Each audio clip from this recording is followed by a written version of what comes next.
Yeah, I'm trying this thing where I'm...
Welcome to WARPAINT. They'll take you...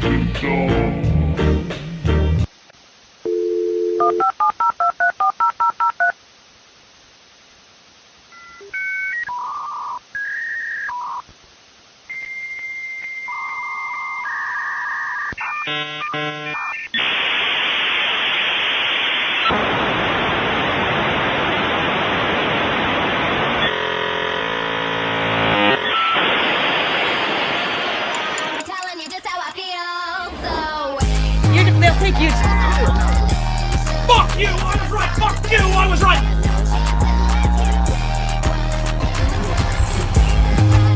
You need to remember that.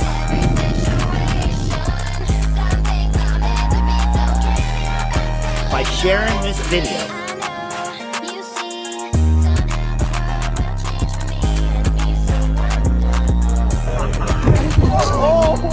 Oh no! Fuck you.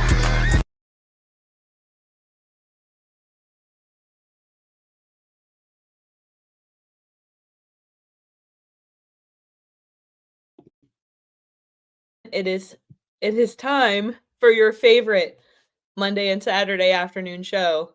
This is Warpaint. Today we were going to have an interview with Cameron, but I think there was a time confusion because we're West Coast, East Coast, so he may or may not show up, but don't you fret because I have none other than Tim Toxics waiting in the background to hop in and help me out. We're still going to talk about the same topics. We're still going to cover Esptien. We're still going to cover the Marjorie Taylor Greene incident, as it's maybe referred to as on this show. Again, I'm sorry to everybody who was excited for the book club to start on Thursday. I'm just going to be honest. I only read 4 pages. And I was having problems in the morning. There was just a ton of things. So it was just like, I'm just going to wait. It's going to be next Thursday, though. I promise it's going to be next Thursday. First thing in the morning, we're going to get our cup of coffee and we're going to watch some Warpaint together. Well, you're going to watch it. I'm going to do it. You know, you can hang out in the chat, too. I like that. Today's show, it's just going to be cool. Either way, we're going to have fun stuff to talk about. In the meantime, I wanted to put a little plug for my good friend, Alicia Biddle. She is working on a program to help women deal with hypermesis. And this is her link tree right here.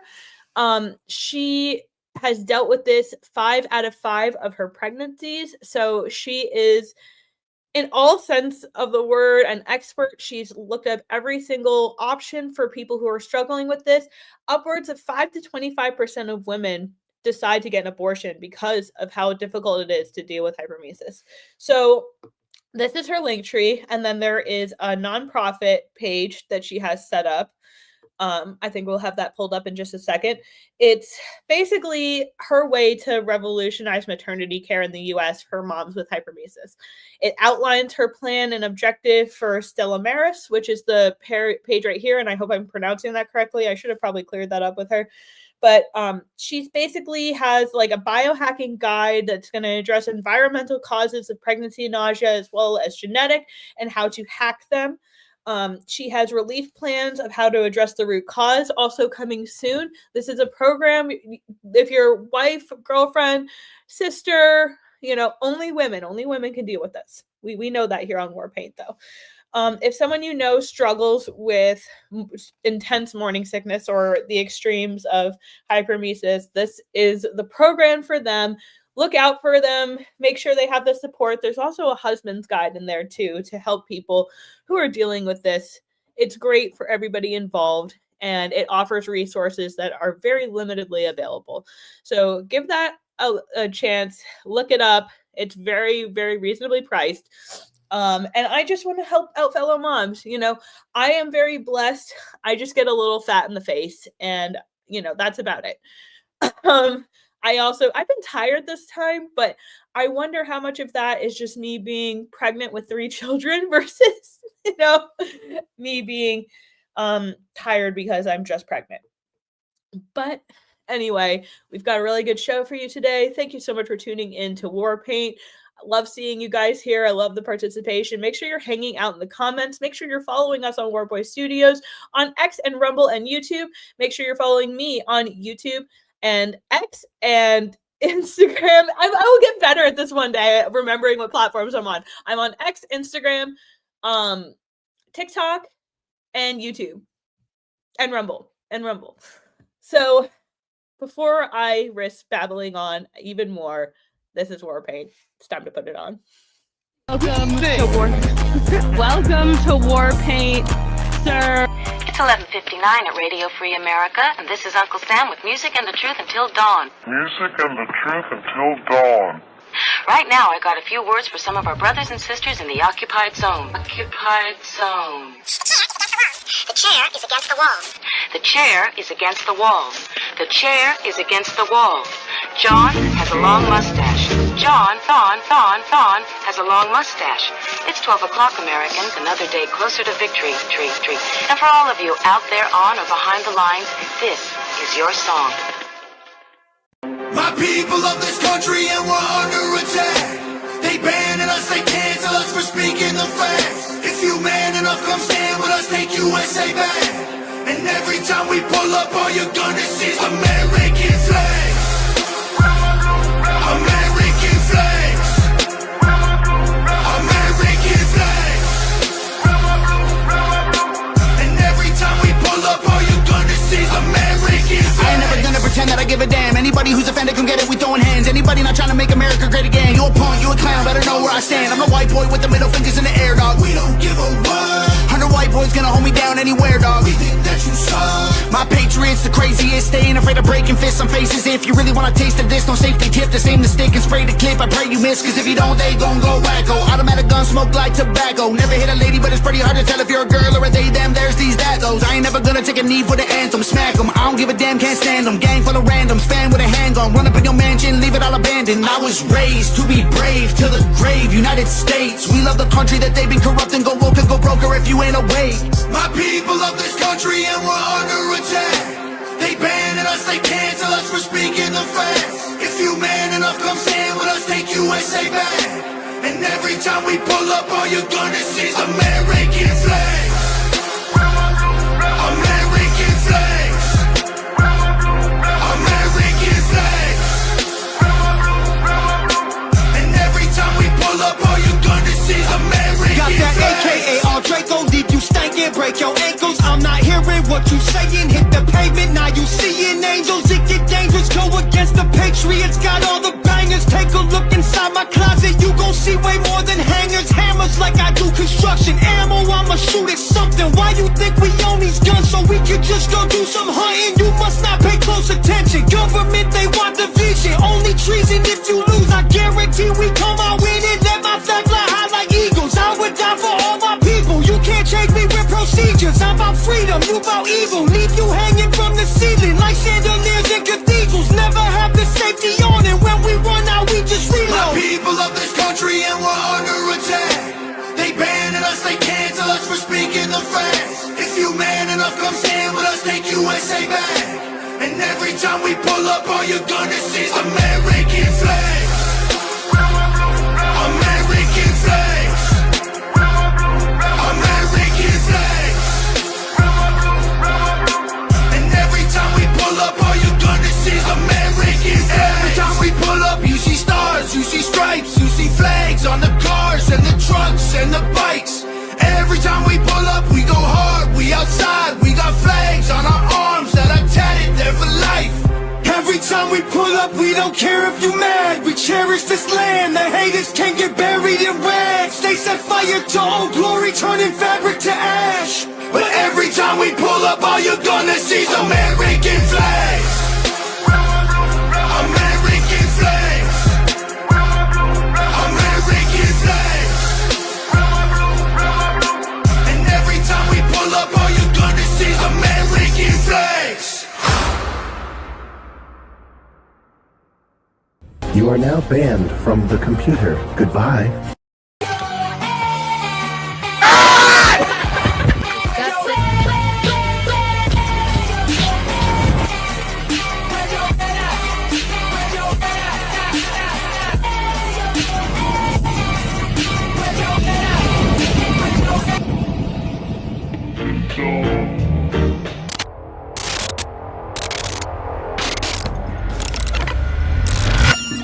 They told you the war was over, and that the culture battle was done, dusted, settled. They told you to go home, smile nice, and obey. But you're here. And so am I. Which means it's not over. Who wants to begin? I'm tired of sleeping and dreaming. Hop out the shell of a being. I'm tired of working and bleeding. I am the God and I mean it. There can be only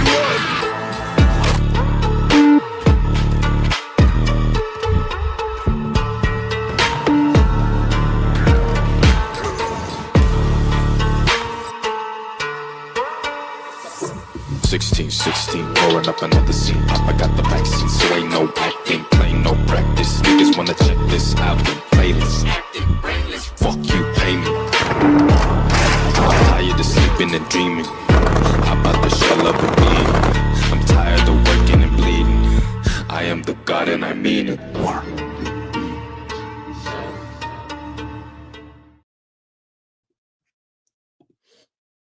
And we are back. Thank you so much for joining us today on WARPAINT. We've got a lot of stuff to discuss, but as always, we begin with a simultaneous sip.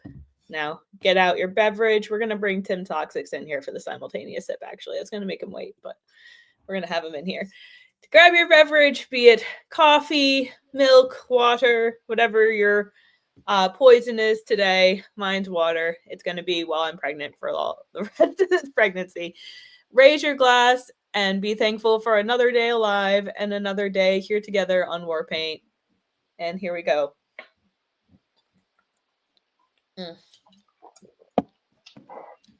That's the stuff. Yeah, I think Scott Adams really was onto something. I think this is like a really good. Well, he talked about it.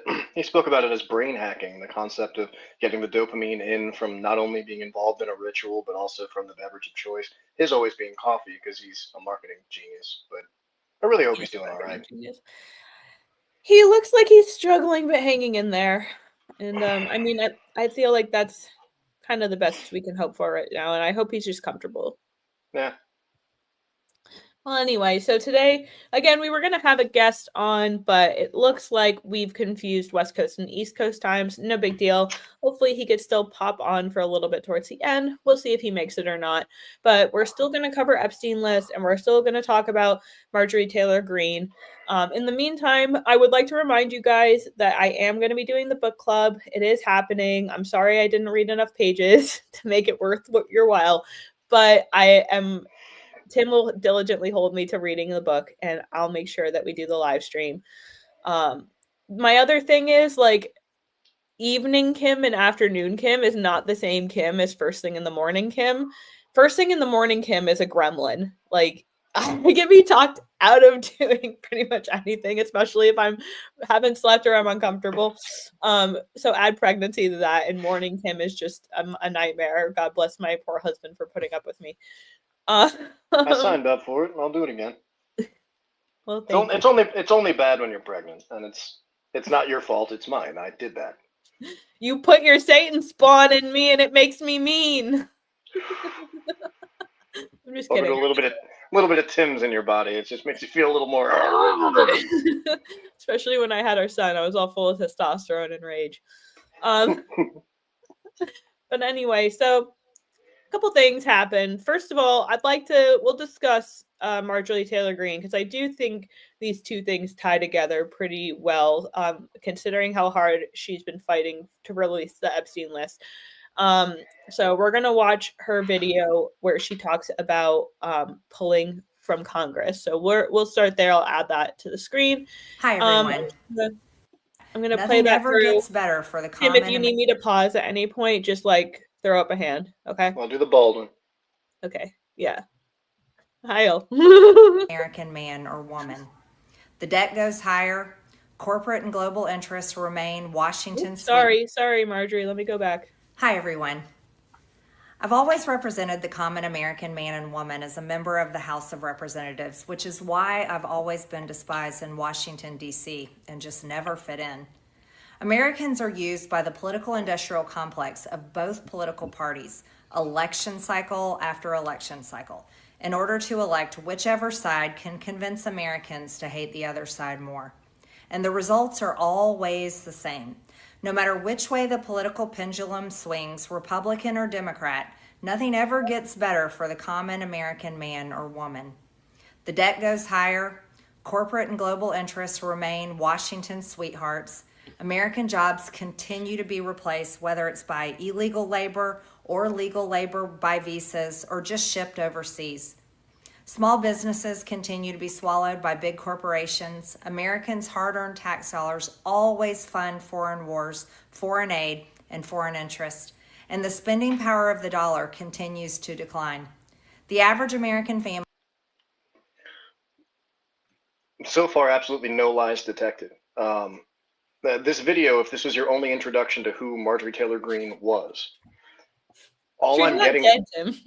I know. Well, who she was politically beforehand, she'd been understood to be. January, she's still a congresswoman. She has been understood to be a Trump lackey, part of the MAGA squad, deep embedded. If MAGA had gang colors, she'd be repping them with tattoos. So the idea that she would now be willing to tell the truth, which is that we have two wings on this bird, and both of those wings are avidly flying us into the sun as quickly as possible. And the game of playing left against right, who's holding the bigger stick? What freaks can I put on the left? What monsters can I put on the right to terrify people on both sides and to invigorate their need for hostile tribal infighting? Meanwhile, she's absolutely correct. Our currencies continue to be devalued. Our political standing in the world suffers, especially in regard to the upcoming generations. And I laugh. It's almost like a tick. If you don't laugh about this sort of thing, you begin to sincerely resent. And it's really dangerous to walk around with that level of anger anywhere in your body. So if you got to laugh at it, if you got to just say, haha, it's my suggestion. It'll keep you sane. Your equanimity will shake. They call that clown pilled. There you go. If it's not funny, what is it? It's fucking terrific. It's terrifying. But I apologize for the language. I'll try to clean that up. I detect no lies in what she's saying. This is an accurate point that you've seen from third positionists like myself for a very long time. We're stuck into a balancing act where they throw a rubber ball into a very small box, watch it bounce around. And it's unfortunate that She has to kind of sink the standing that she currently has in order to step outside of the system that's been promoting her. But if I scrape every other aspect and memory of MTG from my brain and I simply listen to what she's saying so far, accurate.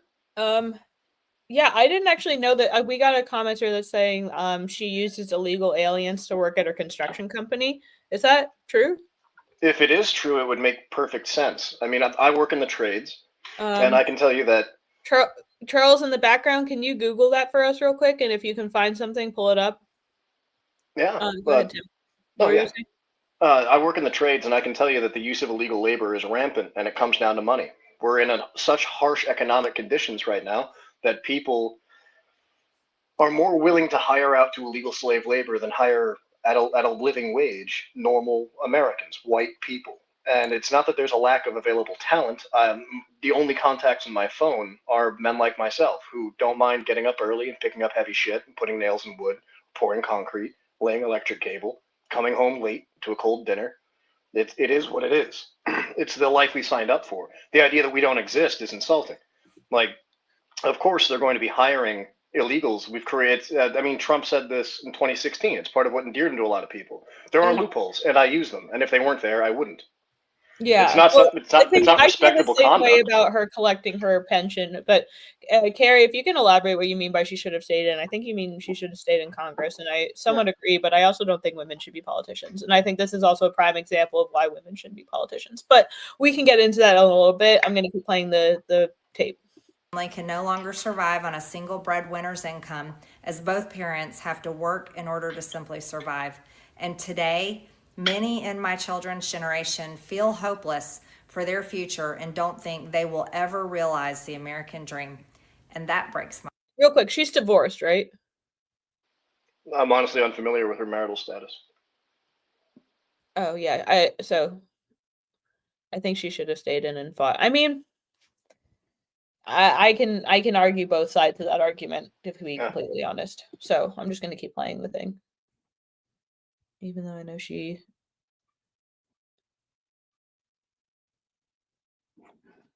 I don't know what that means, but that's okay. I have typo problems all the time. My heart. I ran for Congress in 2020 and have fought every single day believing that Make America Great Again meant America first. I have one of the most conservative voting records in Congress, defending the First Amendment, Second Amendment, unborn babies, because I believe God creates life at conception, and I love to fight for the little guy. Strong, safe borders, I have fought hard for that. I've fought against COVID tyrannical insanity and mandated mass vaccinations, and I've never voted to fund foreign wars with your hard-earned tax dollars. However, with almost 1 year into our majority, the legislature has been mostly sidelined. We endured an 8-week shutdown, wrongly, resulting in the House not working for the entire time, and we are entering campaign season, which means all courage leaves and only safe campaign re-election mode is turned on in the House of Representatives. During the longest shutdown in our nation's history, I raged against my own speaker and my own party for refusing to proactively work diligently to pass a plan to save Americans' health care and protect Americans from outrageous, overpriced, and unaffordable health insurance policies. The House should have been in session working every day to fix this disaster. But instead, America was force-fed disgusting political drama once again from both sides of the aisle on television every single day. My bills, which reflect many of President Trump's executive orders, like calling for a new census counting Americans only to draw new districts, making English the official language of the U.S., making it a felony to medically trans a minor, and other bills like eliminating capital gains taxes on the sale of your primary home and eliminating H-1B visas just sit. They all sit collecting dust. That's how it is for most members of Congress bills. The Speaker never brings them to the floor for a vote. Many common Americans are no longer easily convinced by paid political propaganda spokespersons and consultants on TV and paid shills on social media obediently serving with cult-like conviction to force others to swallow the political party talking points. Because they know how much credit card debt they have, they know how much their bills have gone up over the past 5 years, They actually do their own grocery shopping and no food costs too much. Their rent has increasingly gone up and up. They have been outbid by corporate asset managers too many times when they put in an offer to buy a house. They have been laid off after being forced to train their visa holding replacement. The college degree they were told to earn only left them in debt with no big six-figure salary. They see more homeless people than ever on their own community streets. They can't afford health insurance or practically any insurance, and they just aren't stupid. These are the people I represent and love because that is who all of my family and friends are. Common Americans. I will say that if it does turn out she hires illegals for her construction company, this is all just nonsense. Now, I can agree to that point, but I can also say with some confidence, I'd say 70% confidence on this. She didn't realize the world she was going to be interacting with until she was in bed with them. She didn't know what it was like behind the scenes until she was there. And the disgust and the contempt you can hear in her voice, I don't think it's synthetic. I think the impotence that a lot of politicians experience when they actually gain control and power is the realization that it's a giant machine. And you being one wheel, all you can really do to stop it is throw a wrench in your own gears and sink your career, or I don't think there's choose any not to denying that participate. she's been a very pro-Trump and very proactive member of Congress, whatever that means. I mean, like, comparatively, a lot of these people just kind of sit around and do nothing. So I know that that might not, like, carry much weight, but she has at least, like, been about no foreign wars. Anyway, we have this pulled up. Our producer found a tweet, a Grok tweet. Here, let me just make this a little bigger for my own eyes. There is no verified evidence that Marjorie Taylor Greene's company employed undocumented immigrants. Accusations arose in 2020 campaign by opponent John Cohen or Cowan. I don't know how to pronounce his name. Citing lack of e-verified use pre-2010, but Green denies hiring any. I can't read it. And states that her firm has used E-Verify since 2010. I don't know what E-Verify is. I'm in a cash in hand business, but as I understand it, it would not shock me to find that a politician, even the ones you like, cut corners. I mean, when you get to a certain level of wealth. Sorry, no, I'm sorry. I was going to say, when you get to a certain level of wealth, your morals have to fall to the wayside to maintain it. It's about it's like a ladder. Same with politically or economically. You see this happen continually. People cut costs. I mean, this is a discussion since the tariffs came into play that has been pretty frequent. If an American company can sell, the Beanie Kid, Tim Pool. The Beanie, I'm the sorry. Beanie Boy. Yeah, the guy with the giant kippa. The young fellow with the hat. He has my name. I should remember his fucking name. I wasn't gonna point that out, but. Tim Pool talked about this a few days ago, and look, I'm not a big Tim Pool fan, but I'm not a fan of a lot of people that I try to pay attention to. If the thoughts they're manifesting into words and action and paragraphs of text are coming from somewhere else, it's important to try to connect the dots between who's being fed from the same source. So it's important to listen to a lot of people. And Tim Pool was bringing up that he sells skateboards, and his skateboards went down after tariffs because he found that it didn't make sense to send the wood being cut not in America but to somewhere else, to China, to get sent back laminated to a factory in Mexico, send it back to the U.S. With the tariffs involved, it's actually at $35 a board to sell them that way. It comes down to like $32 a board to do it all domestic. The problem is production numbers, because we don't have manufacturing in this country anymore. We just don't. And I can completely understand how you'd become disillusioned after actually rubbing shoulders with these people. I mean, on a much lesser scale, I can say that I understand that from my own experiences with these people. After I went to Trump International, I started seeing these people and actually rubbing shoulders with them. You find that a lot of it is depiction over reality. Right. Like she was saying before about the optics of getting elected, which side can we get to be more disgusting to the majority? Right. That's tends to be who wins, but that's, again, subtle manipulation, because we watched ourselves march in lockstep in the same direction.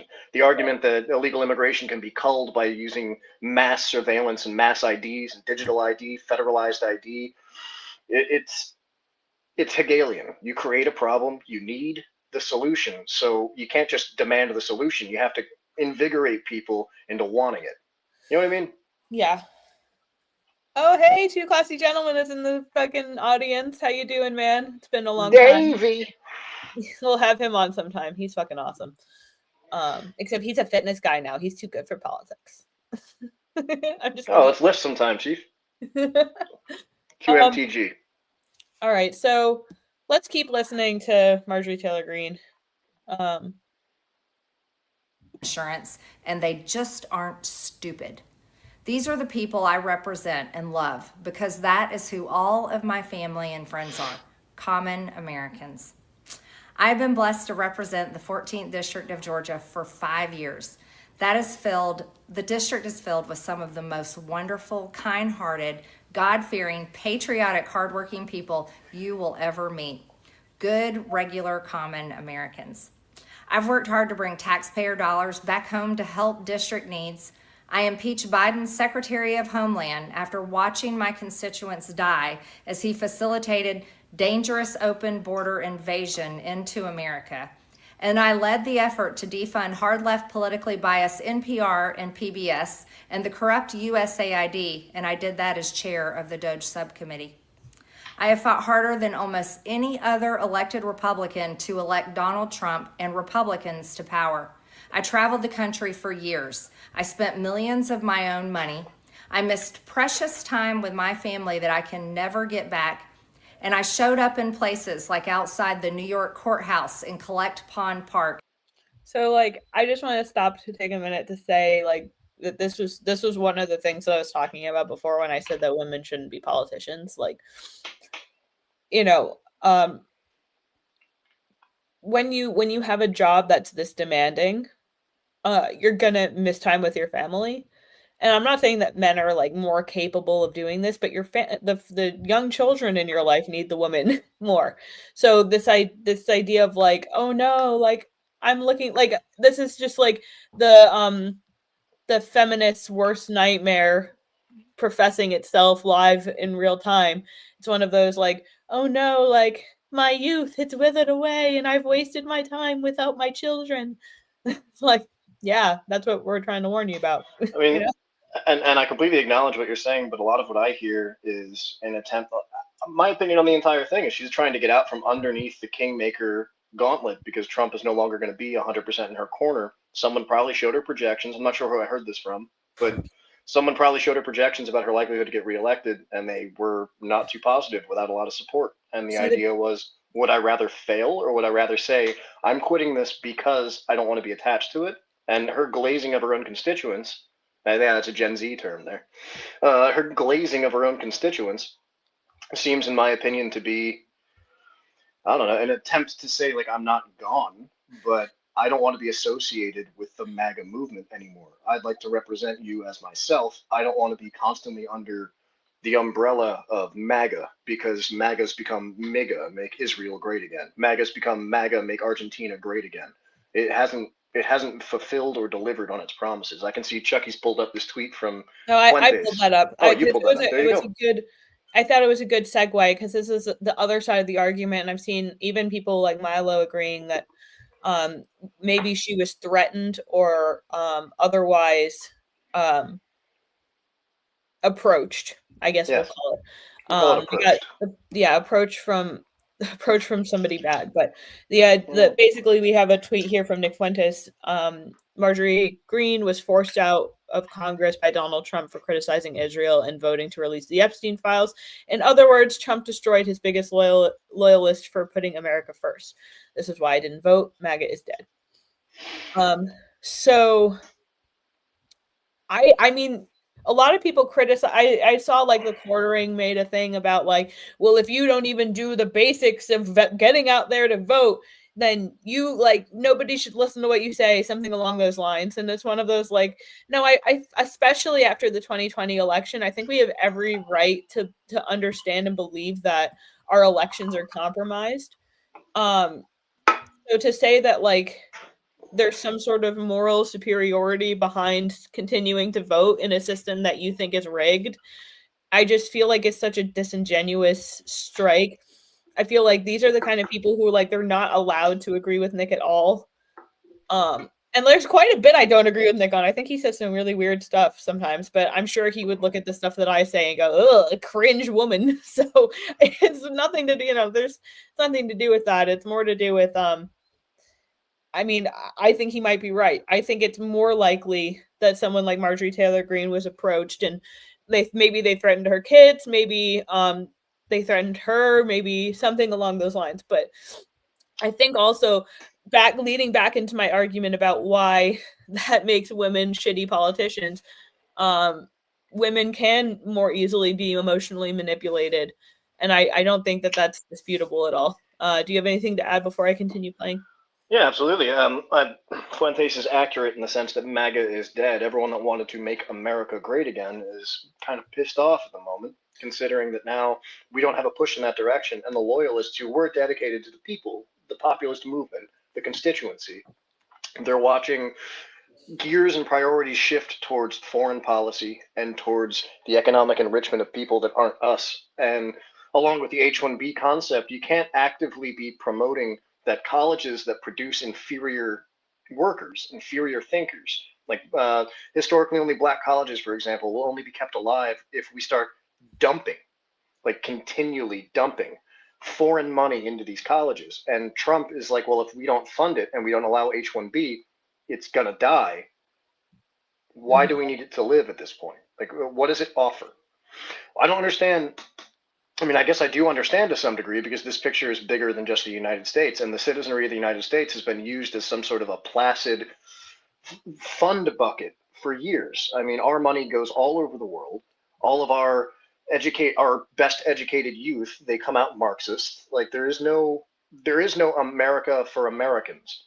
There is no movement that promotes that. And I think that her attempting to get out from under the umbrella, because she still has political aspirations. I mean, it's been said by dozens of people. She wants to be a governor. She would have wanted to be the vice president on the 2024 ticket. She would have wanted to be all these things. So I doubt that she's done, as you pointed out, her age. You pointed out the sacrifices she's made in regard to being the matriarch in her own home to establish this political position. I'm not of the opinion that she's done with politics. I'm of the opinion that she has seen which way the wind is blowing, and she's photographed with her arms all over Fuentes at various events and speeches. She then distanced herself and said she didn't know him. It's optics. And when the optics get in the way of what your true goal is, you have two choices. You have deceit or honesty. And if you can be sincere and honest in what you believe, it's very hard for someone to point out that you're not telling the truth or to shake your foundation. But if you want to start playing the game of what should I say so people will like what I'm saying rather than am I saying what I think is true, I think that's part of why she's dropping out. Right. All right. I'm going to keep playing the tape. Go ahead. Against a raging leftist mob as Trump faced Democrat lawfare. Meanwhile, most of the establishment Republicans who secretly hate him and who stabbed him in the back and never defended him against anything have all been welcomed in right after the election. And I will never forget the day I had to leave my mother's side as my father had brain surgery to remove cancerous tumors in order to fly to Washington, D.C. to defend President Trump and vote no against the Democrats' second impeachment in 2021. My poor father and my poor mother, it was way too much for all of us. Through it all, I never changed or went back on my campaign promises and only disagreed in a few areas, like my stance against H-1Bs replacing American jobs, AI state moratoriums, debt for life 50-year mortgage scams, standing strongly against all involvement in foreign wars, and demanding the release of the Esptien files. Other than that, my voting record has been solidly with my party and the president. Loyalty should be a two-way street, and we should be able to vote our conscience and represent our district's interests because our job title is literally representative. America first should mean America first and only Americans first, with no other foreign country ever being attached to America first in our halls of government. Standing up for American women who were raped at 14 years old, trafficked and used by rich, powerful men should not result in me being called a traitor and threatened by the President of the United States, whom I... Yeah, I was going to say this before. I didn't want to tag on too hard before, but this is another big point for me, is all these MAGA people who insist that if you're now anti-Trump or if you're against Trump, that you were never MAGA to start with. No, absolutely not. That's some kind of immature, unrealistic gaslighting that I just cannot abide by. I put my entire reputation on being MAGA. I lost jobs because of supporting President Trump. I lost friends for simply stating that I was in alignment with the MAGA movement. So the idea that I would come by this decision lightly and say that my support for President Trump is withdrawn, this isn't a popularity contest. That doesn't make me popular. It didn't make me popular to be pro MAGA. It doesn't make me popular to be against Trump right now. But the fact of the matter is, child rape victims, human trafficking victims matter to me. I've been deeply studying the Epstein lists and the Epstein case, and that leads into the finders keepers, and that leads into all sorts of other really dark rabbit holes that are all interconnected. That leads into all our foreign relations being questioned.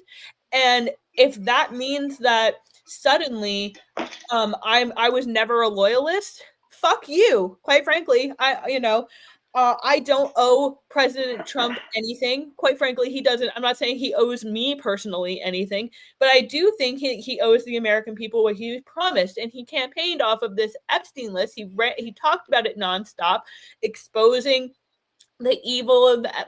And what happened? It came to him saying, "Oh, it was a hoax," or as long as that's the narrative, and it seems as though there's a step in the right direction. I even talked to Jack Posobiec about this. I said to him, this is my only apprehension behind this is Trump saying this was a hoax. There's a lot of other stuff that I can forgive. Not necessarily outright, but there's a lot of other stuff that I can put to the side, because when it comes to righting the country is a ship. Think of us as like the Titanic, and it takes a lot to steer away from the iceberg. It has to be gradual movements that slowly go this way, and I'm 100% on board with that. I understand that, but when you start, and I've made it very clear on the show that I don't think Trump fucked children. I don't think he himself is on the list. I think if he was on the list, that would have expedited the process, and I think Biden would have made it the front page headlines on all of his advertising campaigns. But what I do believe is that he is covering for truly evil people, perhaps on behalf of protecting international affairs. And I think that if that is the case, because again, I'm no expert, I'm not claiming to be an expert, I just, from the information that I take in, I think that is a distinct possibility. And if it is a possibility and we're protecting America from imploding because of blackmail relations between Mossad, places like Mossad and our own CIA, if that would explode our country, I think we deserve to explode a bit. What do you think? I know you have a lot of opinions on this. I mean, you mentioned earlier and easily that it's possible that she was threatened. I've heard a lot of allegations that it's possible Trump's been threatened. You have to remember he has children and grandchildren. Further, you brought up the finders keepers, and that's really where this digs deep. If this is true, if it's true, let's call it a conspiracy theory to protect everybody, right? If it's true, the conspiracy theory that Epstein was working with intelligence apparati the same way Ghislaine Maxwell's father was, in order to facilitate the trafficking of children. Our international relationship with any country bordering us, I mean, you have to remember the finders keepers had children from Mexico. It wasn't just Americans. So if we know that the government has been involved, the CIA and FBI have been explicitly involved in trafficking children for sex trafficking, ritualistic purposes. I mean, Trump in his first administration, and I really appreciated this, acknowledged that human trafficking is an ancient art. It is. Prostitution is, they say, the world's oldest profession. Right after that is, hey, if you want to pay money and fuck someone, I've got someone tied up. You can pay me money and fuck them. And that's dark, but this is an adult show. That's the reality. The reality is also that there's ritualism involved in ancient art and art form. The idea that all those children went missing on their own, or there was not a coordinated effort. I don't know if anyone's aware of this. After the fall of Nazi Germany, German nationalists had their children taken from them and given directly to pedophiles. 80,000 children were taken from nationalists, anyone right-wing, CPS equivalent in Germany, found excuses to take them from their parents and deliver them into the arms of people they knew would serially abuse them. Because you tend to do what your parents did. You tend to think the way that they did. Genetically, culturally, ethically. If we know that there's programs already in place designed to feed children into an apparatus of people who feed upon children, is it so much of a stretch to imagine that international relations would suffer from the realization that throughout decades of operation, we had prolific pedophiles in the United States trafficking children, stealing them, enticing them with drugs and money, and then forcing them into situations they didn't want to be in. The end pipeline from a lot of those horrific situations is pornography production, organ harvesting, breeding people in farms so they're unregistered. I mean, you have to consider the number of deep underground military bases and the fact that MKUltra never stopped. It gets dark really fast. And then when you connect to that the notion that Israel is a secular state, meaning it's not a religious state, it's an ethnically Jewish state. The right to return being established genetically is only one example. Aren't you also just telling me that that it's like the size of New Jersey? Yes, Israel is about the size of New Jersey, roughly. Why do they need $38 billion? What is it for? Because America was promised to them 6 million years ago, don't you know? Like, the Before notion they ever here, existed. Yeah, the problems at play here in regard to Epstein Trump, it goes so much deeper than the average mind is willing to fathom, because you go to the easiest solution first. You say, oh, Trump's a pedophile. That's why.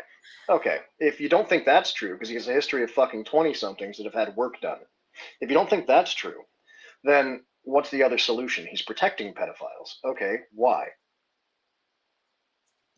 Maybe he's being held hostage. Maybe it is a hostage type situation where he's like, they're like, we'll fucking kill all your grandkids and your children. I honestly, would I put it past people? No. Would that explain why suddenly he flipped from being very pro releasing it to being more apprehensive and holding back on it? Yeah, that would absolutely fill in a lot of blanks there. People would rather assume that he fucks children, or like David here likes to be funny and say he's a homosexual. Well, look, we have to consider that it has to be considered that Trump calling it a hoax, he's an egocentric narcissist. His opinion that it's a hoax probably tethers to the fact that the only news he's hearing about it, because he would disregard anything he deemed anti-Semitic, because we know he's a Zionist. He would disregard that and he would immediately move to, oh, it's a hoax because it talks about me and I know what I didn't do. So it's just a Democrat hoax. Now that's extending a massive olive branch in a direction I normally would not, but we're trying to have a nuanced conversation. If that's true, if that can be believed at all, then it's not just a matter of being threatened. I'm sorry, this is going to die. I'm going to have to pull it out and switch to normal mic in a second. But it just keeps saying battery low. My bad. If it's true, and if it can be presumed that he's acting in self-interest, which would make sense given his patterns of behavior, then perhaps him being threatened goes right along with his ideology being threatened and his reputation being threatened. He's concerned about people who went to the island to get a blowjob from a 20-year-old harlot getting wrapped into people that were going there to fuck 12-year-olds. And he's been involved in high-stakes business his whole life. He grew up, oh, it was just a small loan of $100 million from my father to start my business. I am so disconnected from that kind of world that I cannot fathom it. I can't fathom being gifted $100,000, let alone $1 million or $100 million. Some of these rhino influencers, I feel, got compromised. Like I said about Marjorie Taylor Greene, she walked in with really good intentions. In my opinion, altruistic evil is very rare to find. Everyone thinks they're a good guy. Everybody thinks they're doing the things that they're doing because they're good people. It's very hard to find altruistic evil, meaning I am going out to do evil. I am deliberately attempting to do evil because evil is my goal. That's right. Very rare. I've rubbed shoulders with murderers, and I don't think that I've really met more than 2 people in my whole life who were dedicated to being evil. I think that if you can justify your actions any way you can, you will. And sometimes that means manipulation and useful idiots, but other times it just means convenience. And I think hiring, like we said about Marjorie Taylor Greene, if she has hired illegals, it's fucked up, but I get why you do it, because you had to spend millions of your own money, she just said. Millions of your own money on your campaign. You had millions of dollars to throw away on TV commercials.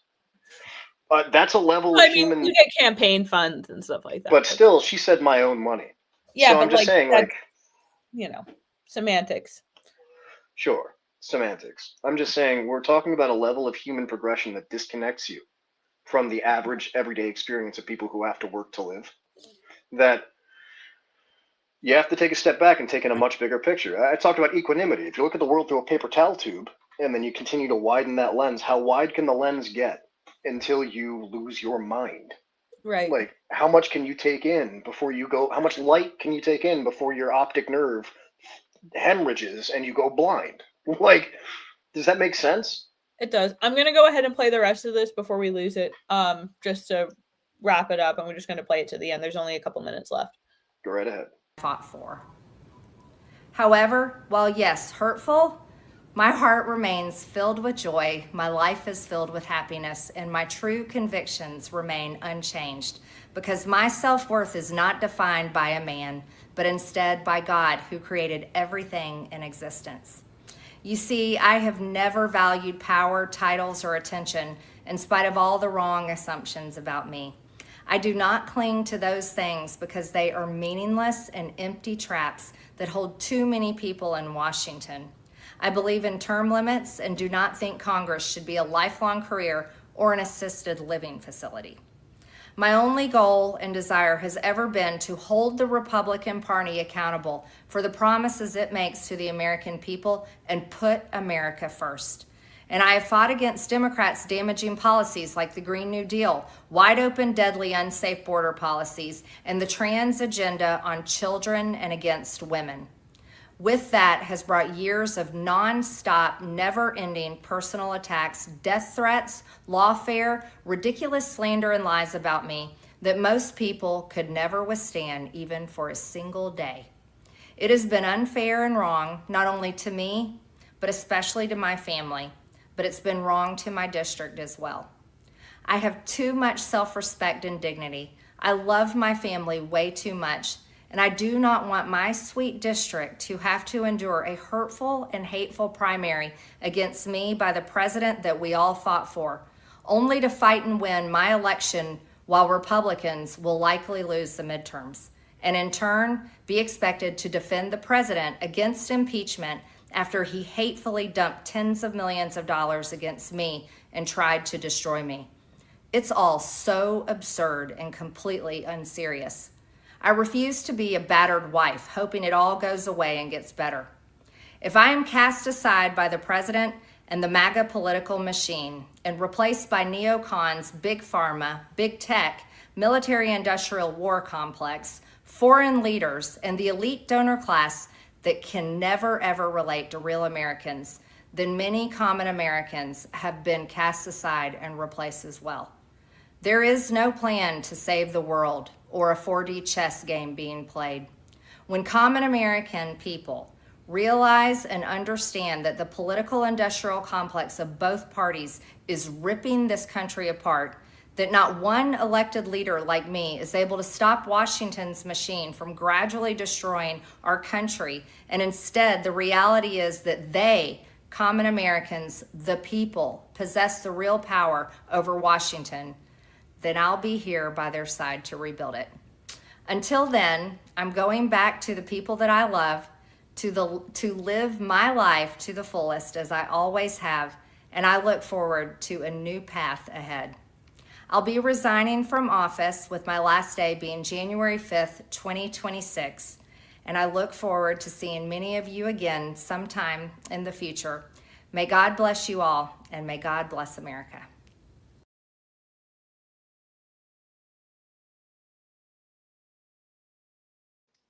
I would say immediately that feels narrative driven. Like I was saying earlier, she's going to want to attempt to bring herself into politics again without floating underneath the umbrella of MAGA, given that MAGA promised something it didn't deliver over and over and over. And she's putting herself in a position where she's like, okay, I came here for a purpose.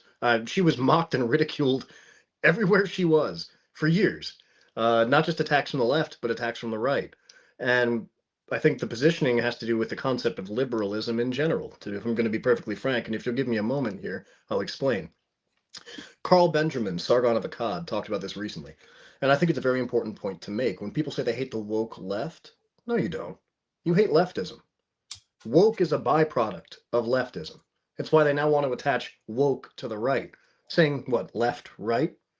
You've got two opposite perspectives. You have the I support communism as the ultimate ideal perspective, and you have I support populism as the ultimate ideal perspective. One says egalitarianism for everyone. Everyone with an open hand gets it filled. Every group everywhere needs to be catered to and respected for their own individual dignity, and we as a cohesive movement can attempt to do that. Find the most minuscule issue and solve it. The reality of the situation is much more right-wing. You can't provide in a nation that's dying. You can't provide more if you don't have enough. And the idea that the host nation should be parasitically fed upon by liberal ideology endlessly, that seems gospel to the left. And to the right, our perspective is heretical to that new doctrine. The left does not embrace religion easily. The left does not embrace any concept of morality beyond one of their own invention easily. They don't like to look at the nitty-gritty. They prefer to paint everything in a rainbow, which is unironically a symbol that they utilize to identify themselves. I think Marjorie Taylor Greene quitting is an act of fear. I mean, you can, as you said before, there's a feminist perspective. She's referring to herself as a battered spouse, etc., trying to conjure up some sort of feminine ideal to justify her decisions. And ultimately, I think it's cowardly. I think it'd be better to have you on C-SPAN bugging out. But then again, I'm not legally allowed to vote, so I guess a lot of these opinions are beyond me. Well, I don't think they're necessarily beyond you, but at least women still have the right to vote for now, or our house wouldn't get any votes.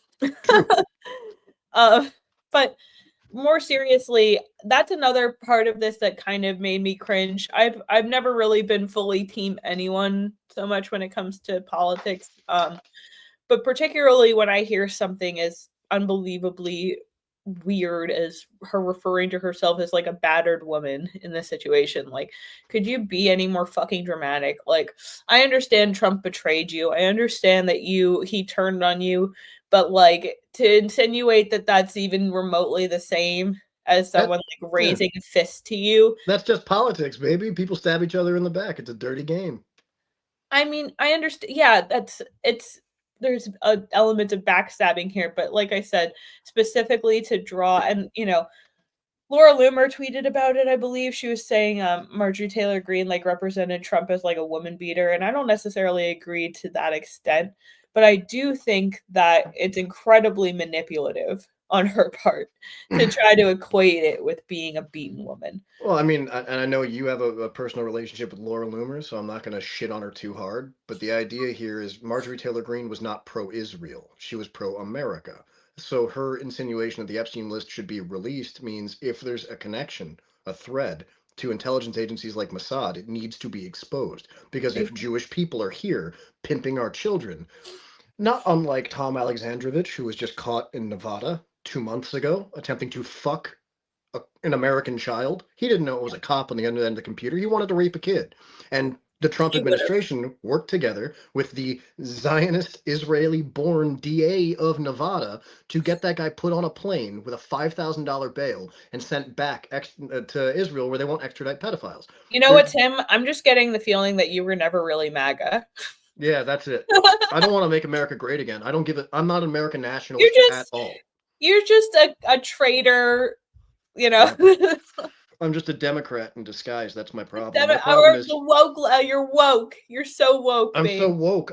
My whole thing is I want the browning of America. I want all of our college degrees to be worthless. I want to continue to dump our money into every other country as if money fixes the problems that your genetic upbringing will eventually create again. The reason Africa is because it's full of fucking Africans. Stop giving them money. It doesn't make sense. Well, I mean, and you hear about like all sorts of other small budget or like small items that are worked into the budget. I don't want to say they're small budget because a lot of them are not small budget, but like little nonsense projects and like all sorts of other things that are government funds. And it's like, okay, but like, don't we have starving children here? One in four kids in the U.S. goes to bed hungry. And I mean, we don't need to put the kids on the pendulum or on the pedestal here to try to placate to the emotional bleed hearts. As long as there's a pothole down my block, there should be not a single dollar of American money leaving. Our infrastructure should be settled. Our hospitals should look like luxury hotels. Our trains and buses should look beautiful and be safe and have surveillance. Our police should look like soldiers and have all sorts of respect.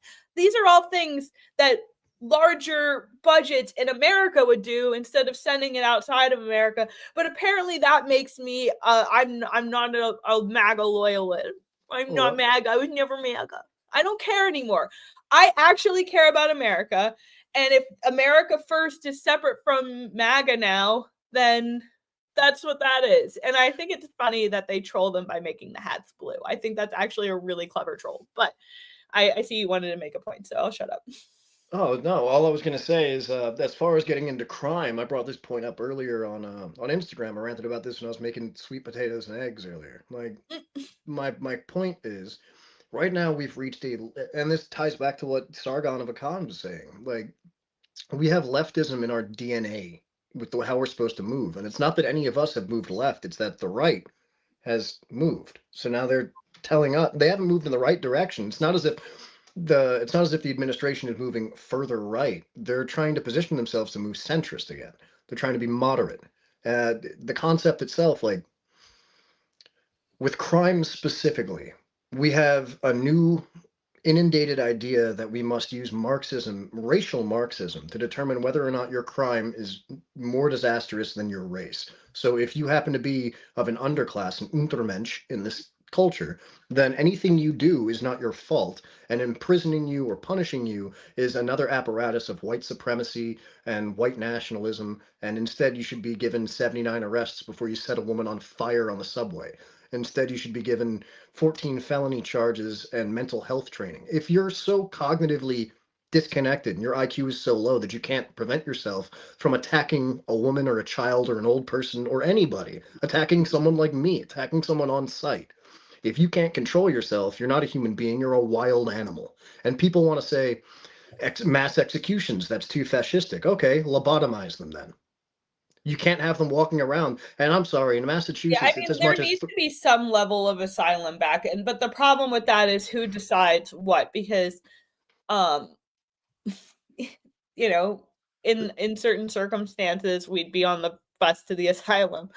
But quite frankly, like, you look at people like the most recent, I can't even store this information in my brain anymore, but there was another incident of this black criminal burning a woman on the bus or subway.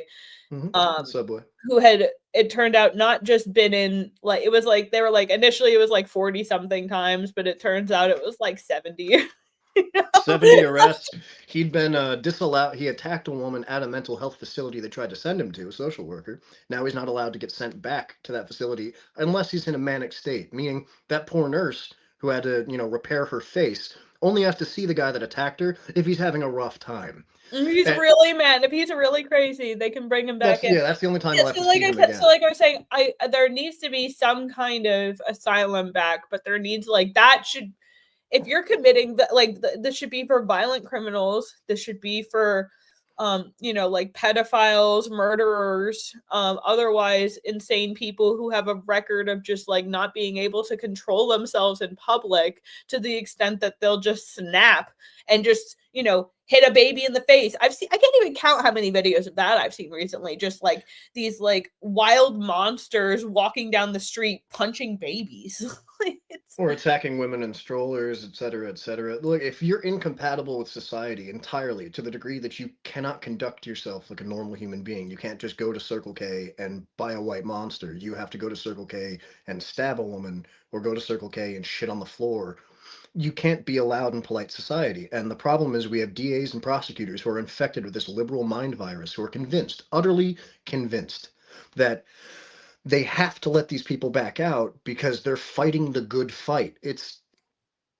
Look, I'm not saying mass executions. I'm saying our incarcerations are burdening us. In Massachusetts, it costs as much as $330,000 per inmate per year. If you give that person life in prison, you realize how many millions of dollars their victims are going to have to pay into the system to keep them alive, watching watching PBS Kids, even if they're pedophiles, watching PBS Kids on their state-paid-for TV, eating ramen noodles, doing push-ups, joining gangs, extorting other people, becoming worse criminals.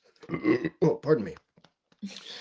The lack of nutrition in prisons causes your brain to atrophy. When you don't get enough protein to your brain and you're eating a lot of soy-invested crap, you tend to become more violent and hysterical. Our current system, the for-profit prison model, doesn't work. If there is someone that can be cured and their recidivism rate will drop and they can figure out, hey, I was living my life the wrong way, let me plug in with Catholic Charities and the Salvation Army and realize I don't want to live there and get my shit together. If that person exists, you can't pen him in with 12 Daquans that don't want to be rehabilitated, that want to form a gang and extort that guy for his mashed potatoes. It's not going to work. You're going to create more problems. So if you're against mass executions and no one's going to take these people, I hear all the time Wignats online being like, send them all back to Africa. You think Africa wants them? Africa sold their ancestors to us for a reason, because they were pedophiles, retards, thieves, rapists, murderers, incompetent, lazy. They rounded them up. You think an African warlord king who only understands basic primal aggression is going to be like, yes, these valuable members of our tribe, let me sell them? No. So from what I see, they're pretty intolerant. They're pretty intolerant of the American black. Pretty much everywhere else there are black people. So if there's going to be a solution, you're entirely right. If there's going to be a solution here, it has to come with corrective measures. And it's like the idea of castrating a pedophile. If you castrate a pedophile, the urge to hurt a child hasn't left him. His dick just doesn't work. He's going to use a broken bottle or a pipe next time. Just don't castrate them. You have them unconscious and under the knife. Just take them out. Like JD DeLay, everyone's favorite peer-to-peer recovery coach, he talks about this continually. Wood chipper. Feet first. You can pause it a few times depending on the person. Like, it doesn't, and wood chippers are solar powered now. It costs nothing. But I'm saying, like, incarcerating these people for small amounts of time and then re-releasing them later into a society full of prey doesn't make any sense. Taking that guy who set the woman on fire, who walked away saying, I burned that bitch, walked away saying it, he's immediately guilty. I have video of you doing it. I don't need to say supposed. I don't need to say alleged. I saw you do it. So why on earth would I want to pay, or anyone else pay $10, 25 cents to keep you alive? You're not good for society. You're violent. You don't have ideas you express verbally. You have ideas you express violently. You're not capable of existing amongst the rest of everybody. And this ties back to the Esptien list. I would like to know, is Les Wexner into fucking 6-year-olds? I'd like to know, are the people that ran, what was that brand Kanye West loves, Balenciaga? If Balenciaga is doing more than just putting cute shit in their photos, involving CIA and Moloch and children in bondage, if they're involved in actually raping children, can they not be stripped from their corporate offices hair first, handcuffed by the ankles, dragged down steps, and thrown into an incinerator? Is that not a possibility? Because a lot of America thinks it is. I mean, even in England, if you ask the population, what do you think of the death penalty? 50% says yes. If you ask them, what about specifically for child murderers? 55. You ask them, what about specifically habitual abusers and murderers with histories of violence? Goes up to 65. What about terrorism? 70%. The death penalty, look, you can give them absolution and last rites, but the idea that Christians are supposed to just sit down and turn the other cheek, that has nothing to do. That has nothing to do with actually inviting violence and being passive. It's ridiculous. Why the Epstein list situation bothers us so much, so many people. Why Marjorie Taylor Greene is willing to torpedo her own career over it. You don't get to come to Assuming this. she's not being threatened. Assuming not. But why she stood up about it in the first place, even as it got less and less popular, as they realized that Republicans and Trump's friends might get tethered in. Like, you don't get to take the most vulnerable in our society, literally your future. Your nation's future are your nation's children. I saw earlier David said that people are turning more towards Milo or Tucker. Oh yeah, I wanted to bring that up. I'm really glad you brought that up again. Hold on. It tethers in, and I'd love to hear your thoughts on it in a few moments if I could just finish this. No, you're fine. I'm just pulling it up. People are turning more alternative right because they're realizing that we have a parasitic relationship with not just Israel, but with certain religions. We have a parasitic relationship with people who worship the Talmud. What's the Talmud say should be the penalty for raping a child under 3 who's a goyim? Said it's no different than sticking a finger in an eye. I don't remember the gobbledygook Hebrew words for it, but you can look it up yourself. I've got files on files. The book stack next to me. It's just the idea that we should live amongst people who see our children as playthings and actively do their best to subvert their way into the academic institutions like Esptien did, MIT and Harvard. Right. Grab kids, sucker them into situations where they're saying no, and I'm saying, yeah, I'm unzipping my flag because I like it, and I'm going to hold you down and do what I want because I'm God's chosen person and you're an animal. We can't live among people like that. What they do to our currency, what they do to our politics, and then the idea that exposing them for what they've done, they've embedded so deep that, oh, this is going to hurt so many other people. This is going to shut down apparati. Like you said earlier, if the gears of this nation require child's blood to turn, then they should be stopped and dismantled, and a new system should be built. I'll die on that hill. Yeah, that's definitely far more eloquently than I put it. Oh shoot, I didn't mean to get rid of it. Hold on, let me pull it back up. Okay, yeah, you go on that first. No, you could go ahead. Basically the comment is from a teacher, not a former teacher, from a teacher's perspective, no matter the case of Trump or the Republicans alike, the young males of America are really moving towards Nick, Milo, and Tucker. Tim. If you have a group of people, if you have specifically young men in this country, and I'll even leave white out of it for a minute, young men in this country have been told that they are the problem. They've been told over and over that they are responsible for all of our woes. They're not the guardians. They're not the decision makers. A lot of them have only recently turned 18, 19, 20, 21. Since they were 8 years old, we've had this long pushing narrative that men are the problem. You should feel guilty about the color of your skin if you are white, or you should feel guilty about the color of your skin if you're white passing. If you don't actively push to reject America, reject Americanism, condemn our founding fathers, then you yourself are part of the problem. And being inundated with that by feminist teachers, being inundated with that message by feminist news, by music, propaganda in media, propaganda in television, propaganda in everywhere, video games. They've gotten into video games. Education. At this point, you just know that these people are repulsive, reprehensible, and against you. And what are you going to say to your enemy? You're going to say, you're right. I have no right to exist. I have no right to want something from my descendants, the country my ancestors fought for. I mean, I'm sure a lot of people listening now, you understand. I mean, my family on both sides fought in 3 continental wars here. The War of 1812, the French and Indian War, the Revolutionary War, the Civil War, the War of Northern Aggression, to say it more accurately.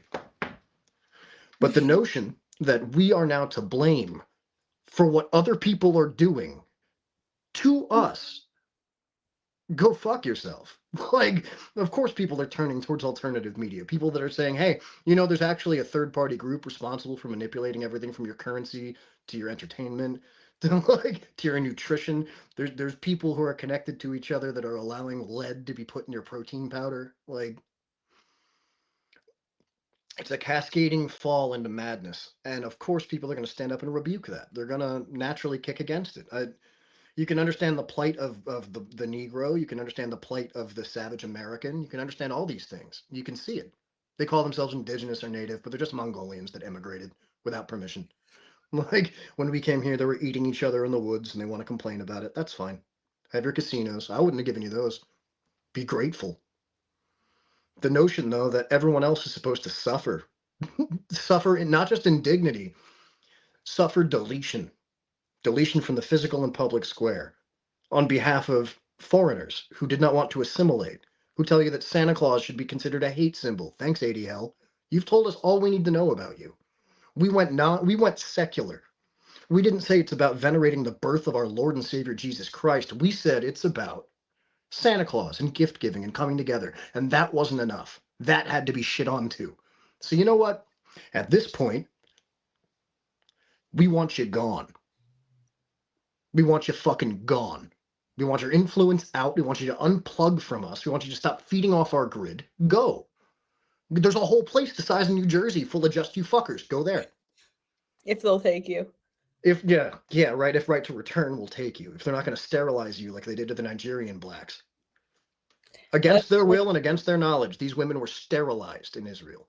I do want to refocus just for a second on the idea that people are the young minds of America, where those are heading. People don't understand, and I mean, maybe that's an unfair assessment because I think a lot of people do, but I think a lot of people are forgetting the boomers are dying. Boomers are on their way out.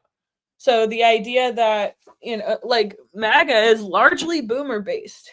Mm-hmm. And people are looking at people like, and I know a lot of these, Milo and Nick aren't necessarily same team here. But you see like Candace Owens and you see Tucker Carlson and you see Milo Yiannopoulos and you see Nick Fuentes, and they're very, very highly listened to. They're diligent communicators, and it's caused a huge rift because there are plenty of people who agree with them and plenty of people who are upset like we are at the way that the second Trump administration has been going.